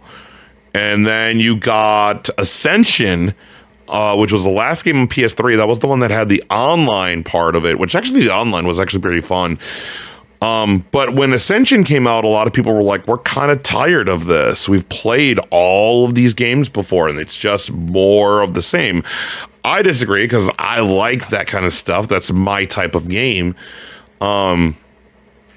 But Ascension, I'll be the first to admit that there was some filler, and I think I think the switch to God of War 2018 was needed. Oh yeah, I'm a defender of Ascension. I think Ascension gameplay wise is a lot of fun. It was one of the more challenging games, and I do think that there was a degree of fatigue. Narratively, it's just like, okay, we were fighting the Furies as the main big bads. And we're just kind of seeing, because Ascension happens, I believe it's only like a few months after, it's like 8 months after him killing his daughter and wife. It's like, it's months after. It's not even a year. It's like months. It's within a year, if that. So the wounds are still fresh, where in God of War 1, it's been years since that has happened, but it haunts him to this day. And it still haunts him to where we are now, coming up to God of War Ragnarok. Hence why his relationship with Atreus and everything. But man, Kratos is such a good, well-written character. Like, I love Kratos. Kratos is my favorite character. Just how he is written and how everything is done. Everything about him is so well done. And I'm just like, in God of War, I was so happily surprised. Like, just how good God of War 2018 is. Because I will say, when they went back to Kratos, we're like, we're staying with Kratos. I was like, really? Like, what else do you got to talk about? Yeah, for right. him? It felt like everything was kind of over, but they found a good way to continue the story. That worked. Yeah, I love Kratos. Like, honestly, if you didn't choose Kratos, it would have been my top number one. I have a few others, but I love Kratos. I love God of War. Like, I could not be more excited for God of War Ragnarok. God of War 2018 was my game of the year, your game of the year. It was the Brotherhood of Geeks game of the year for 2018. So yeah, no, Kratos is such an amazing character, and like the Ghost of Sparta and Chains of Olympus games were great. Like, Chains of Olympus kind of delved into him working for the gods, and then Ghost of Sparta, we found out he had a brother and such, and just kind of that relationship. Like, oh, so good, just well done. All right, I think it's my turn then. Yeah. Oh, you still there? Oh, sorry, it went off. No, you're good. You're good, buddy. I was like, oh no, I can't hear you. All right, so my next choice is Joel and Ellie from The Last of Us. This game is another Naughty Dog game. This game was my favorite game in 2013. This was my game of the year in 2013, and it is very much a masterpiece. This is a masterpiece of a game. Naughty Dog very much outdid themselves when they did Last of Us Part 1, or, that's what it's called now. But the first Last of Us in 2013, what a phenomenal game. Just the relationship between Joel and Ellie and how everything comes to be, and being in this, like, just post-pandemic, like, world where, with everyone being infected and everything, just... Man, it just the narrative, the character development, how everything happens, and how everything is not cut and dry. It's not as easy to be like, oh, this is good, this is bad. I love everything about Last of Us Part 1. I love the relationship between Joel and Ellie. I mean, Troy Baker and Ashley Johnson did a phenomenal job. Just the chemistry between the two it's so well done, and it is very much just an amazing game. I remember playing Last of Us, and I played this game. I was unprepared for just what this game was, and I was playing this, and I remember there's a part in the game where you meet the two brothers, and they're trying to escape, and as Joel and Ellie, you meet up with them, and you go through, and then you kind of see what happens between them, and I just it made me feel ways a game never made me feel before. I would play video games and be like, oh, it's so good, or be hype and stuff. But this game made me feel empathy, and sadness, and nothing is perfect when it comes to this game. I'm just I could talk on and on about this, but what a phenomenal game Last of Us Part 1 is. Yeah, no, I mean, I don't really have much to say on those, to be honest with you. So I'll move right on. How about that? Because he doesn't like it. No, I'm kidding. Yeah, no. So I'll move on to my next one here. So before I start bashing that series again, honest. But yeah, no, this is another one. I immediately thought of when I thought of just iconic PlayStation characters. I think he's one that's easily kind of forgotten about.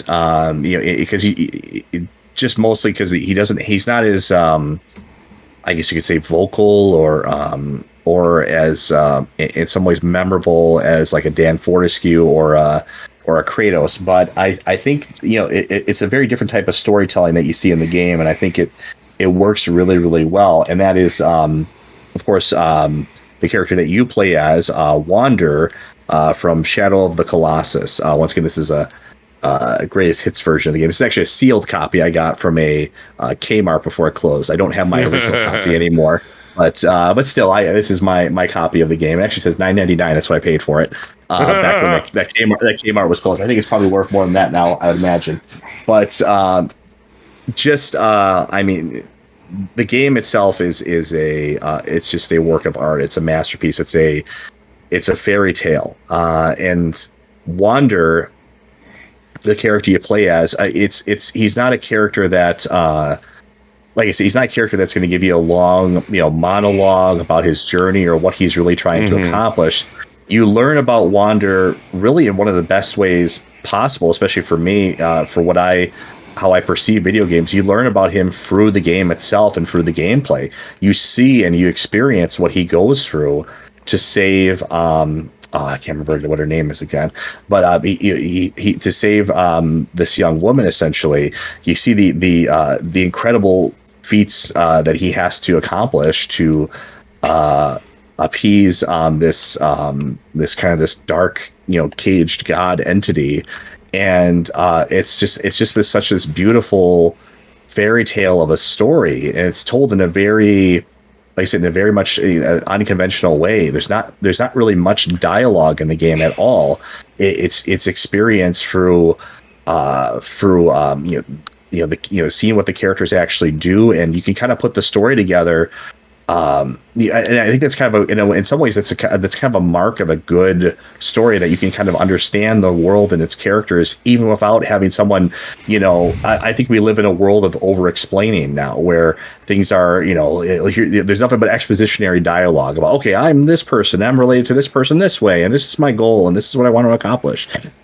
Shadow Colossus doesn't hold your hand that way. You're presented with this story and this fairy tale and this world, and you have to just kind of learn about it by living in it, and taking on this role of this character.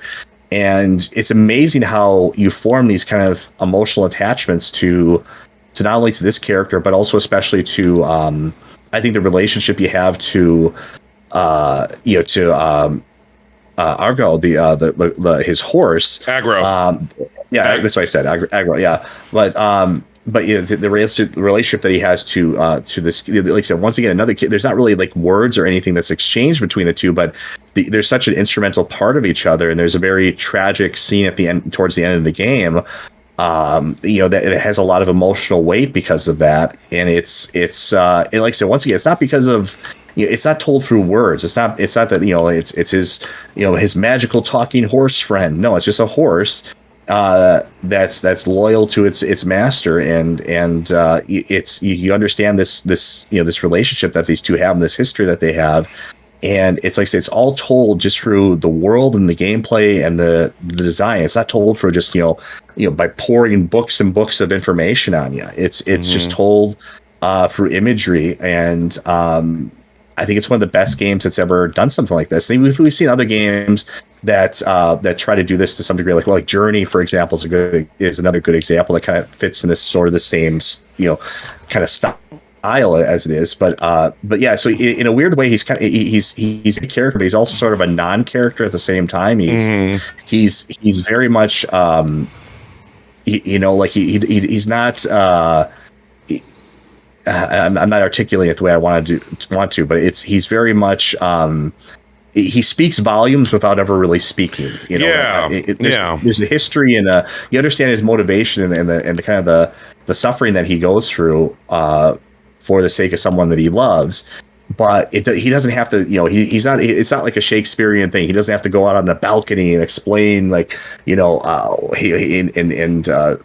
this long, monologue about it. You get this through his actions and through experiencing the game. I think there's something really magical about that, and it kind of goes to show that a character doesn't have to be is more than just what they say they are. It's what they do. I mean, Shadow Colossus, what a phenomenal game. I actually played that game on the PS3 when they remastered Shadow Colossus on Ico. And no, the gameplay is really the only person who talks is Dormant, who is the being that talks to you, and the girl you're trying to save is Mono. I can never remember the name. Yeah. No, you're good. And just going through the game, you find out you have to go kill the colossi, and the whole game you have to figure it out yourself. You have to shine your sword into the sky, and that's how it points you towards which colossus you need to kill. You can go ahead and speed run through this game. You can skip colossi and all that kind of stuff. There's a bunch of stuff that I was like, oh my god, wow.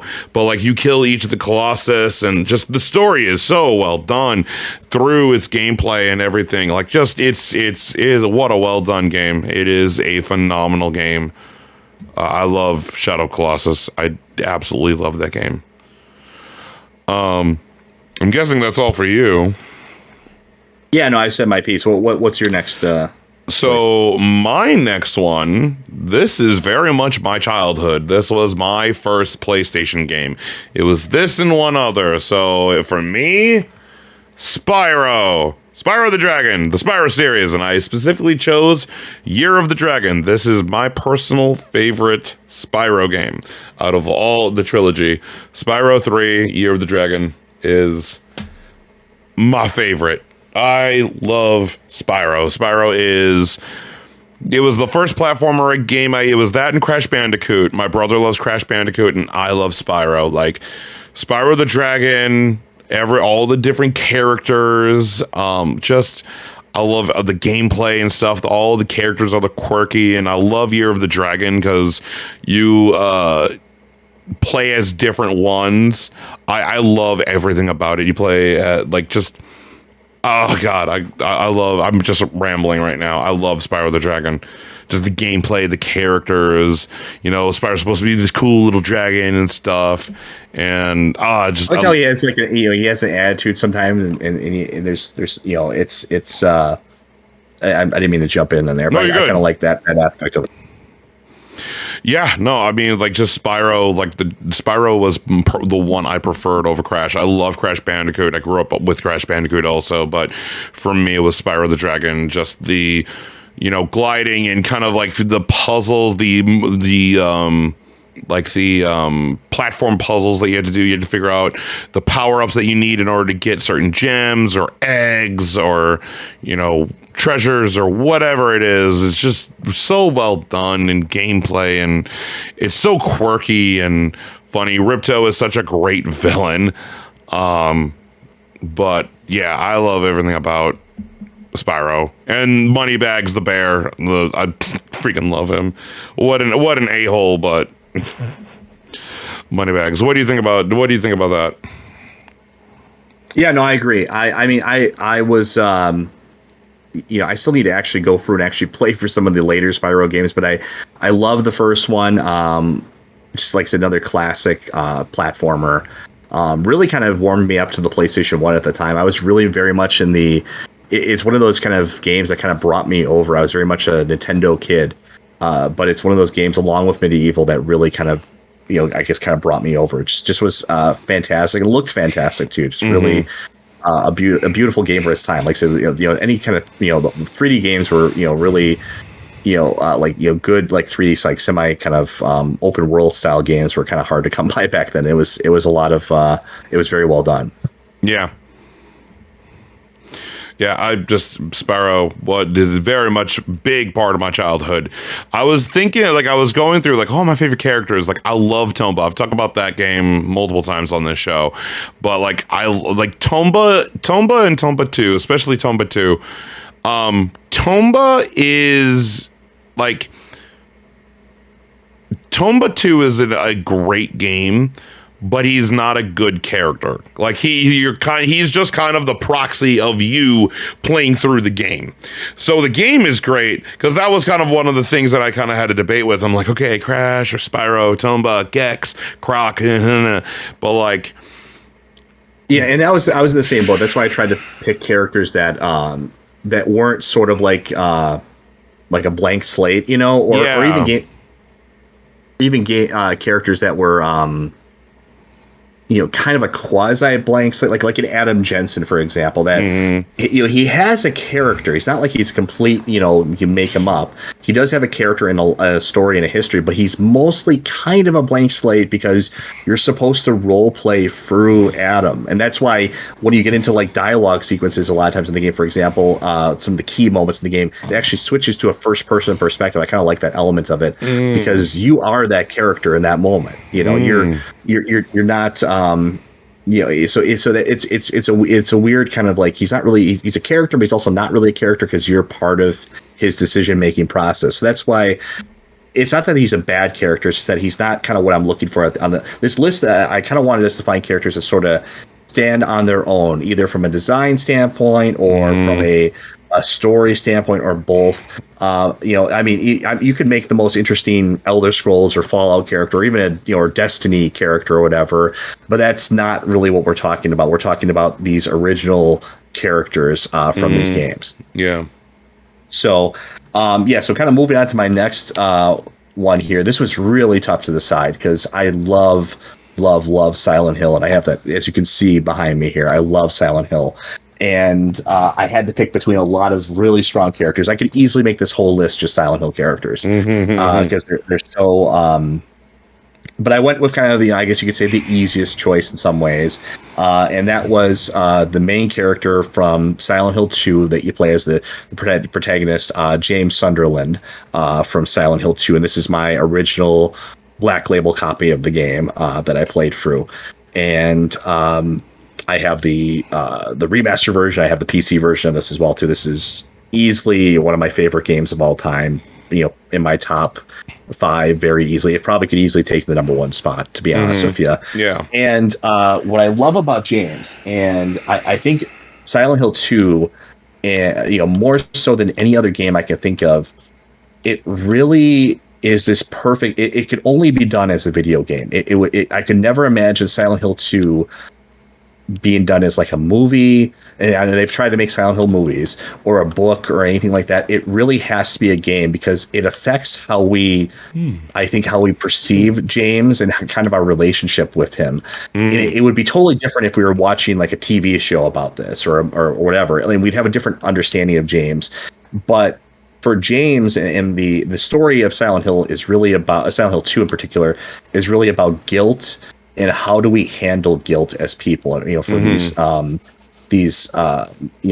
horrible things that can happen in our lives. Violent things or sexually violent things, and how do we handle that?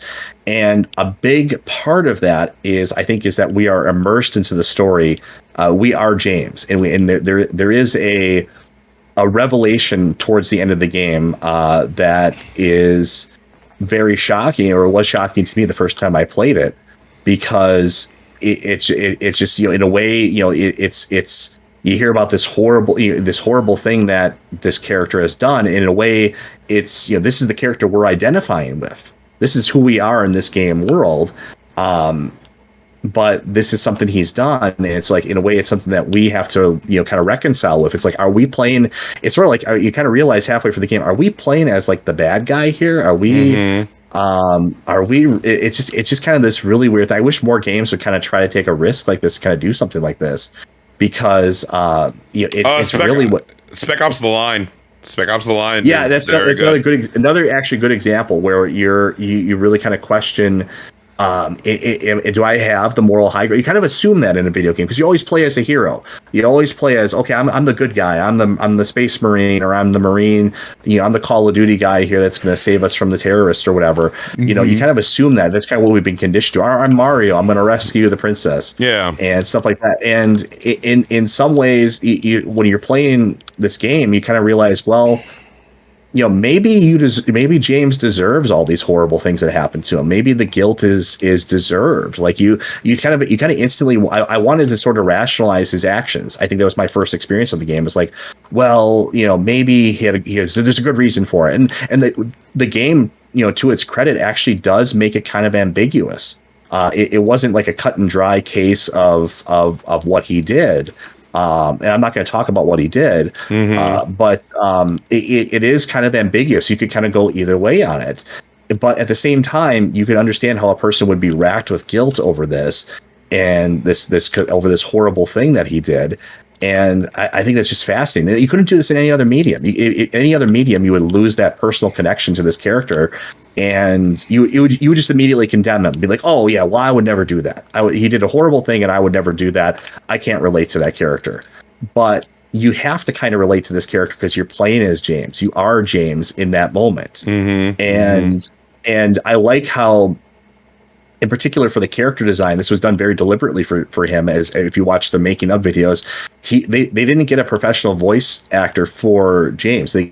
Guy Seehee is the voice actor, and I believe this was really his only credited role for voice acting in a game. They didn't want what's his name, like someone like a Troy Baker or something, who ultimately actually came back and did James's voice in the remake. That's exactly what they didn't want. They wanted someone that sounded like a normal person. They wanted characters and people in this game that sounded like normal people that were experiencing these horrible things. You can relate to that a lot more in a way. He's literally the most human character of them all. He's a normal man that did this horrible thing, and he has to live with this guilt, and this guilt is manifested in a this kind of surreal, horrible way. Yeah. And I just he's such a perfect character from that perspective. And I could gush about that game for hours, but I'll move on. But I just think, like I said, what more so than anything else, the big takeaway for James for me was that you just couldn't do this in any other medium. You couldn't make a book about this, or a movie, or a television show, or a song, or a poem, and it just wouldn't work. You have to play as this character, and in a way, you become that character. I think a lot of video games, they need to take advantage of that more. You in a very real way, you are this person. You are Kratos. You are Mario. You are Master Chief, and games can kind of reference that, but else they cannot. And I think it's kind of cool to explore, this idea that, well, what if I'm the person I'm playing as? I just assume that they're moral, they're good, or whatever. What if they're not? And how do I reconcile that? And I think what's interesting, the twist of it, is that you kind of start off, you have no reason when you start the game to believe that James is, a bad person, or that he did anything wrong, or has any cause to be guilty. And you learn that only towards the very end of the game, and it's kind of hinted at, but you only really learn it definitively at the end. So you kind of have to wrestle with this kind of conundrum at the very end of the game, and it's a very it really stuck with me after I played that game. It really stuck with me for a long time, and the other games in the series do a great job of this kind of thing too, and putting you in someone's shoes in these horrible situations. But I think it's just a very human thing, because we all make mistakes in our lives. We all make terrible mistakes, and we all have experienced guilt over it. And that's what the game is about: is how do we handle that? Yeah. How do we respond to that? You do something horrible. Do you wallow in self-pity? Do you try to ignore it? Do you try to move on with your life and learn from it? And it's not always easy to to find that way out, essentially. So I could gush about this forever, but that's all I'll say. And I know you're not familiar with the game. No, I am not familiar with Silent Hill. I've heard good things about Silent Hill 2, not only from you, but from like it is very, people love the Silent Hill 1 and 2 games, the originals. But yeah, no, Silent Hill is not my cup of tea. I've never played it. Horror games are not my specialty. So yeah, I don't know what more I can add. So I will go on to my top game, my favorite game, or my favorite character. I'm sorry. Now, mind you, it was definitely hard to choose, like, who was my favorite, because, like, some of my other favorites is, Cole McGrath from Infamous, and Deacon St. John from Days Gone. I actually very much love Deacon. Or Aloy from Horizon. And there's a bunch of other characters from that. I even talked about, Jak and Daxter, Ratchet and Clank, and so on and so on. But my favorite, and it's kind of been very influential, like the one of my characters that has been influential for a while, love stories and narratives and that kind of thing, is Ezio Auditore da Firenze from Assassin's Creed. And the best Assassin's Creed game is Brotherhood. This is the best one. This is the best one with Ezio in it. This is the best Assassin's Creed game, period. And what I love about Ezio is that we, in the Assassin's Creed franchise, start off with what I love about Assassin's Creed, is that you had the present day storyline of oh my god, why am I Desmond. You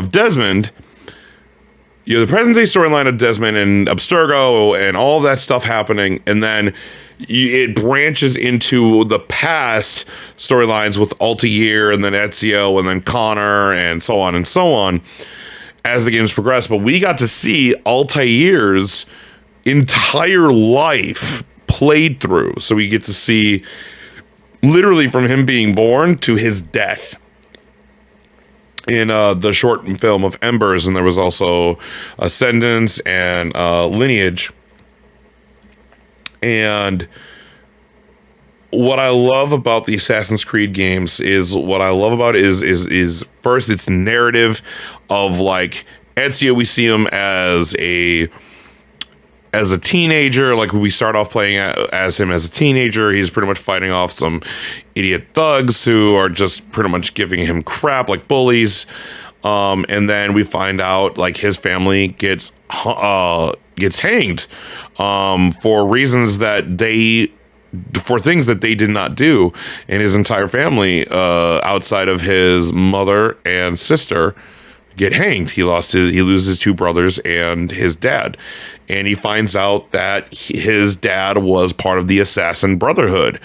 And you see him grow from being this like brash yet like charming like teenager to young man to, as when 2 ends, he's pretty much like he becomes into himself, and by Brotherhood he creates the Assassin Brotherhood and leads them. He becomes the mentor. He becomes the leader of the Assassin Brotherhood. And then in Revelations, where he pretty much is like he's the mentor. He is like he goes to another assassin out in another Assassin Brotherhood out in Constantinople, and is dealing with that. So like, what I love about the Ezio story is that it connects all the way back to Altair. So you have the closing of Altair's storyline and his own, and you see how much he has changed through these games. It's so phenomenally good, and I miss when Ubisoft was doing these kind of things. Now it's just big, fantastic, blah, blah, blah. Assassin's Creed got to have a yearly game because it's Assassin's Creed and it's the biggest franchise. And then where it used to be about social stealth, and it was still an action game, third person action game, but it was about social stealth and narrative and lore. Like I remember when Brotherhood ended, I couldn't wait for the next game. I would go on forums and look up things and try to piece together, okay, why did this happen? Why did this happen? Okay, let me piece these together and like lore and stuff. But like Ezio Auditore is one of my favorite characters in gaming because of just how you see his character development throughout his life playing through these games. And I was gonna say, I think I kind of enjoyed him much more than not that Altair was terrible, but I think Ezio. I mean, I don't know. I kind of like the maturing of the character and how he kind of he had sort of an arc to him. He kind of grew up. We saw him kind of grow before our eyes, and in some ways he was a much better introduction to the world of Assassin's Creed than Altair was, of course, in the first game. And I mean, I enjoyed Assassin's Creed 2. I mean, for me, Assassin's Creed 1 sort of, it wasn't the best introduction to things. I was expecting a very different game, and it wasn't what I hoped it would be. Not a terrible game, but also not a great game. And 2, at the very least, 2 was a enjoyable, fun, open world adventure, and just fun from a gameplay perspective to play. I think the story. Sorry, the thing's cut out there. No, you're good. Hopefully you can hear me now. Okay. But yeah, the story kind of gets into really weird territory towards the end of the game, for Assassin's Creed 2 especially. But I mean, the character himself, I never had any problems with Ezio. I don't think that was the issue with that game, as it were. So I understand where you're coming from there. A lot of people don't like the present day storyline. For me, that's what kind of gripped me to Assassin's Creed so I don't like that, but I also don't like kind of the goofy like there's some really the weird sci-fi, like the side, like the first civilization and all that kind of stuff. Yeah, that stuff kind of becomes really No. like, what is going on? This is a sci-fi channel-y. There's like a sci-fi channel special we're running into here, you know? No, for me, that's what made me like be like, oh, this game is different. I like because you had two storylines happening at the same time. That's what I liked about it so much, is that the main storyline, the franchise storyline, which is the present day, it overarches everything, and then each game has its branching, like Assassins or the storyline it wants to tell, and you're still telling a story within that game through that assassin. But you have the overarching present day storyline happening at the same time. I really loved that about Assassin's Creed. Now it's just you have a present day storyline because you have to, because it's Assassin's Creed, and then, hey, you're a Viking and you do Viking things. Why? Because you're a Viking. Are you an assassin? Sure, because I guess it's an Assassin's Creed game. It doesn't have the detail to lore like it used to. It didn't follow, there were rules that the old Assassin's Creed game has, and there's a good number of plot threads that have not been taken care of, and I don't think we're ever going to get to that, because now it's just you're in the Greek times, you're a Roman warrior.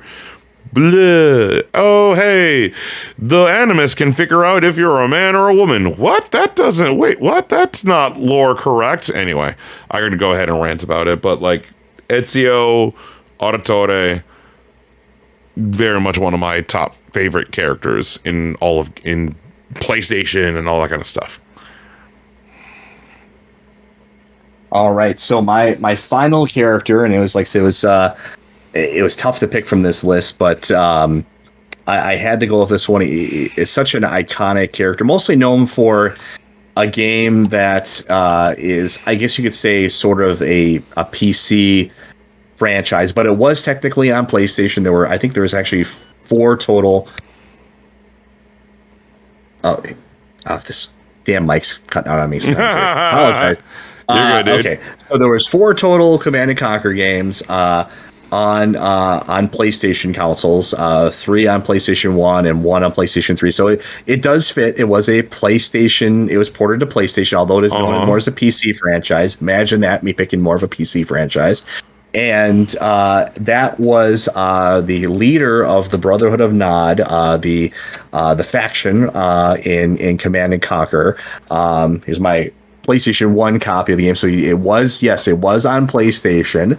And I have the other versions of the game. There was Red Alert, there's Red Alert Retaliation. So it does fit within the rules to be on this list, essentially. Yeah. But Kane himself, such a fascinating character. And I didn't want to just pick characters for my list that were just protagonists, people that you play as. I wanted to have other characters that, because we didn't have that rule that this was just supposed to be a protagonist list. No. And that's not what Kane was. Kane was this. How did I describe Kane without actually like showing clips of him or something like that? First of all, first and foremost, unlike every other character on these lists, this week Kane was portrayed in a full motion video by a real person. Joseph Dukan was the actor that portrayed Kane. I was also responsible for the cutscenes and the direction of the cutscenes and the choreography of the cutscenes. He had a large behind the scenes role, and he also played this what became this iconic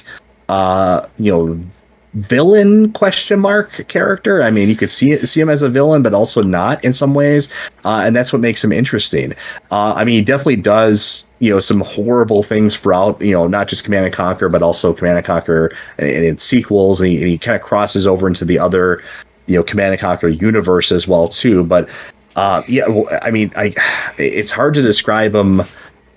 It's kind of like the Matrix. You have to be shown it. It's hard to describe him just from scratch, essentially. But what was fascinating about Kane, from his introduction in the game, throughout all of his scenes and his expanding role throughout the the franchise is just this aura of mystery around him. You know, he has this very kind of, you know, fascinating and interesting opening that we first, you know, how we first are introduced to him in the game.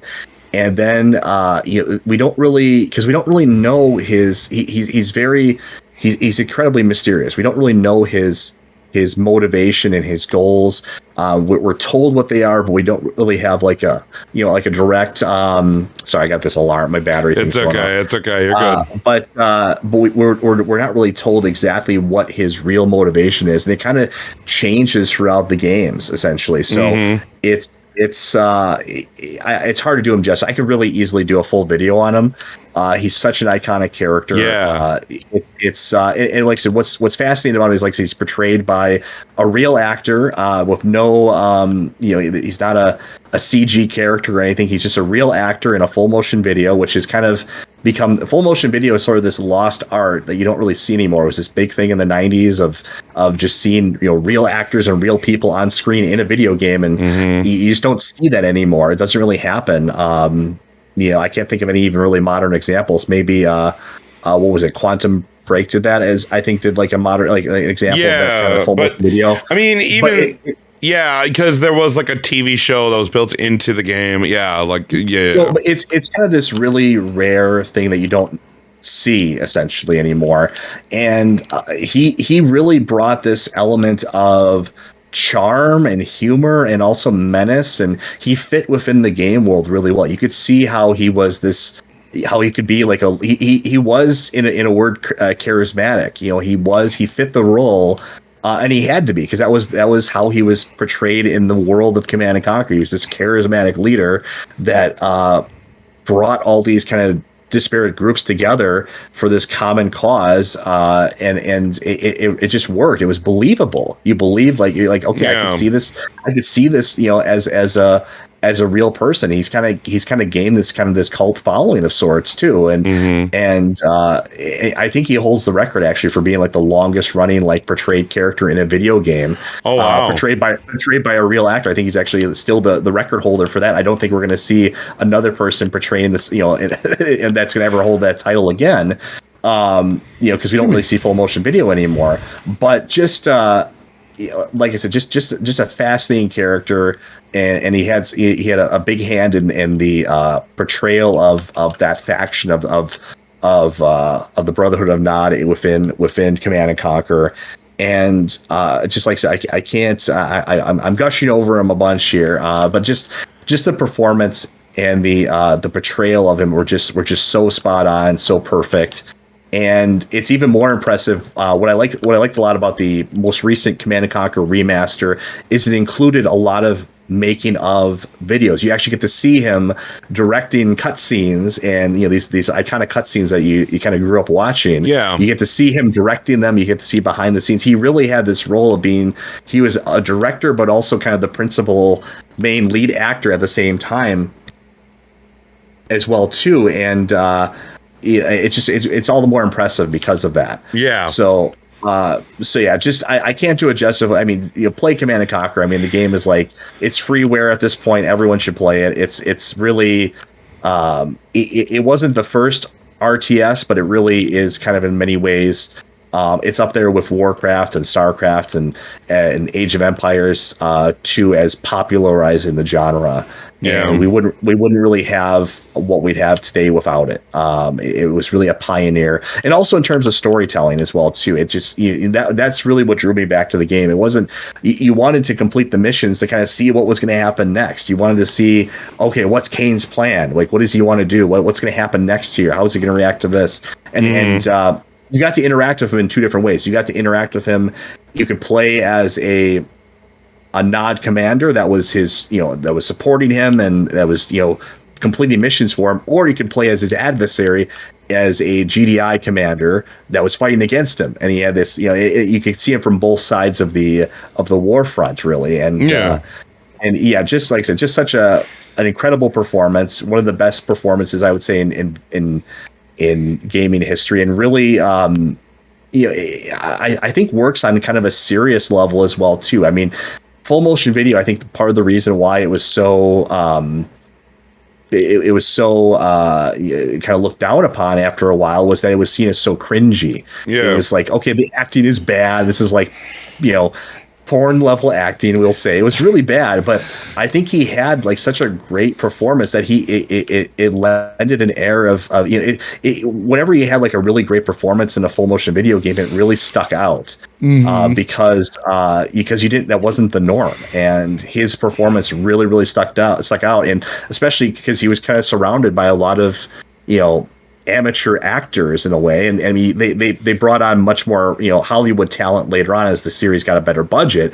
But early on it was basically people that were not actors at all, and they were just kind of put into this role because they had to pull double duty in the game, because they didn't have much of a budget to work on. And he really kind of, in a way, kind of stands even in more out because of that as well too. So, like I said, I could gush about it all day. I know you probably don't have much to say, but I don't think you ever played Command and Conquer. No, I have not played Command and Conquer. So I know of Karn. I've seen clips. I know of Command and Conquer. I know the gameplay and how it it's very much one of the first RTSs, and I love RTSs. Like Warcraft. And you could almost, I would say that you could almost get away with just watching it like a movie if you wanted to.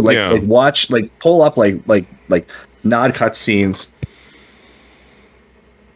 You're good, dude. My thing keeps going off here. You're fine. But you can pull up like nod cutscenes or whatever on YouTube, and you could watch it like almost like a video. Yeah. And you kind of get the same effect to some degree, but it's that's I know you're not going to play an RTS, but I would encourage you to do that. I love RTSs. So like, don't you go ahead and be saying, "Ooh, I love Halo Wars. I love Warcraft 3. I've played those games. I love RTSs." You missed a really good one though. No, that I'm aware. Again, I found out about RTSs when I was like in like late middle school, early high school. So like it was like in the 2000s, mid 2000s or so. But to reiterate, so my 5, just to kind of recap, is Sly Cooper and the gang from the Sly Cooper franchise, Nathan Drake from Uncharted, Joel and Ellie from Last of Us Part 1 specifically, but Joel and Ellie from The Last of Us.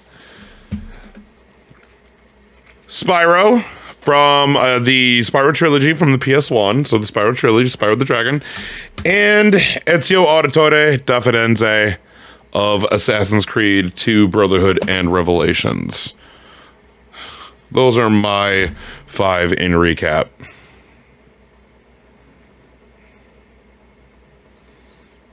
And Spectre, what were your other, in recap, what were your 5?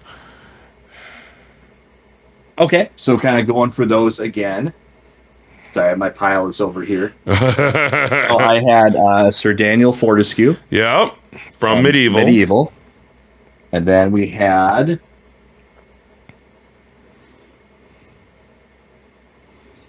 Kratos, yep. From God of War. Yep. Then we went to Wander. Yep. From Shadow Colossus. Mm-hmm.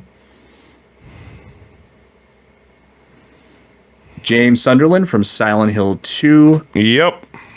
And then last but not least, Kane from the Command and Conquer series. There we go. Yes. All right. So, yes, those are our 5 putting together top 10 favorite characters from PlayStation. Mind you, these are just 10 of them. There's a lot of other characters that we love and adore from PlayStation and video games in general. But these are just 10 of our favorite characters. So guys, if you haven't, please let us know in the comments what you guys think. What are some of your favorite characters that you guys love from PlayStation or gaming in general? But we would love to hear about it. But guys, thank you so much for staying with us and watching it this long. If you gotten to the very end, thank you so much for watching. If you haven't already, please subscribe to the channel, youtube.com/Brotherhood of Geeks.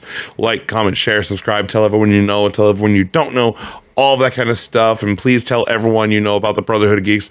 It really does help us. And also press the like button. That also does help us if you like our videos. And also press the bell icon. That way, whenever we put up a video, you know we put up a video. You can also go to our socials. You can go to facebook.com/The Brotherhood of Geeks. You can also go to Twitter at Dualshock'd, BOG, on twitter.com. That is the name of our PlayStation podcast, Dualshock'd, BOG, on Twitter. And then you can also follow us on Twitch at twitch.tv/Brotherhood of Geeks. And you can also follow us on Instagram at instagram.com/Brotherhood of Geeks. All of that kind of fun stuff. So, yes. Anything else, Spectre?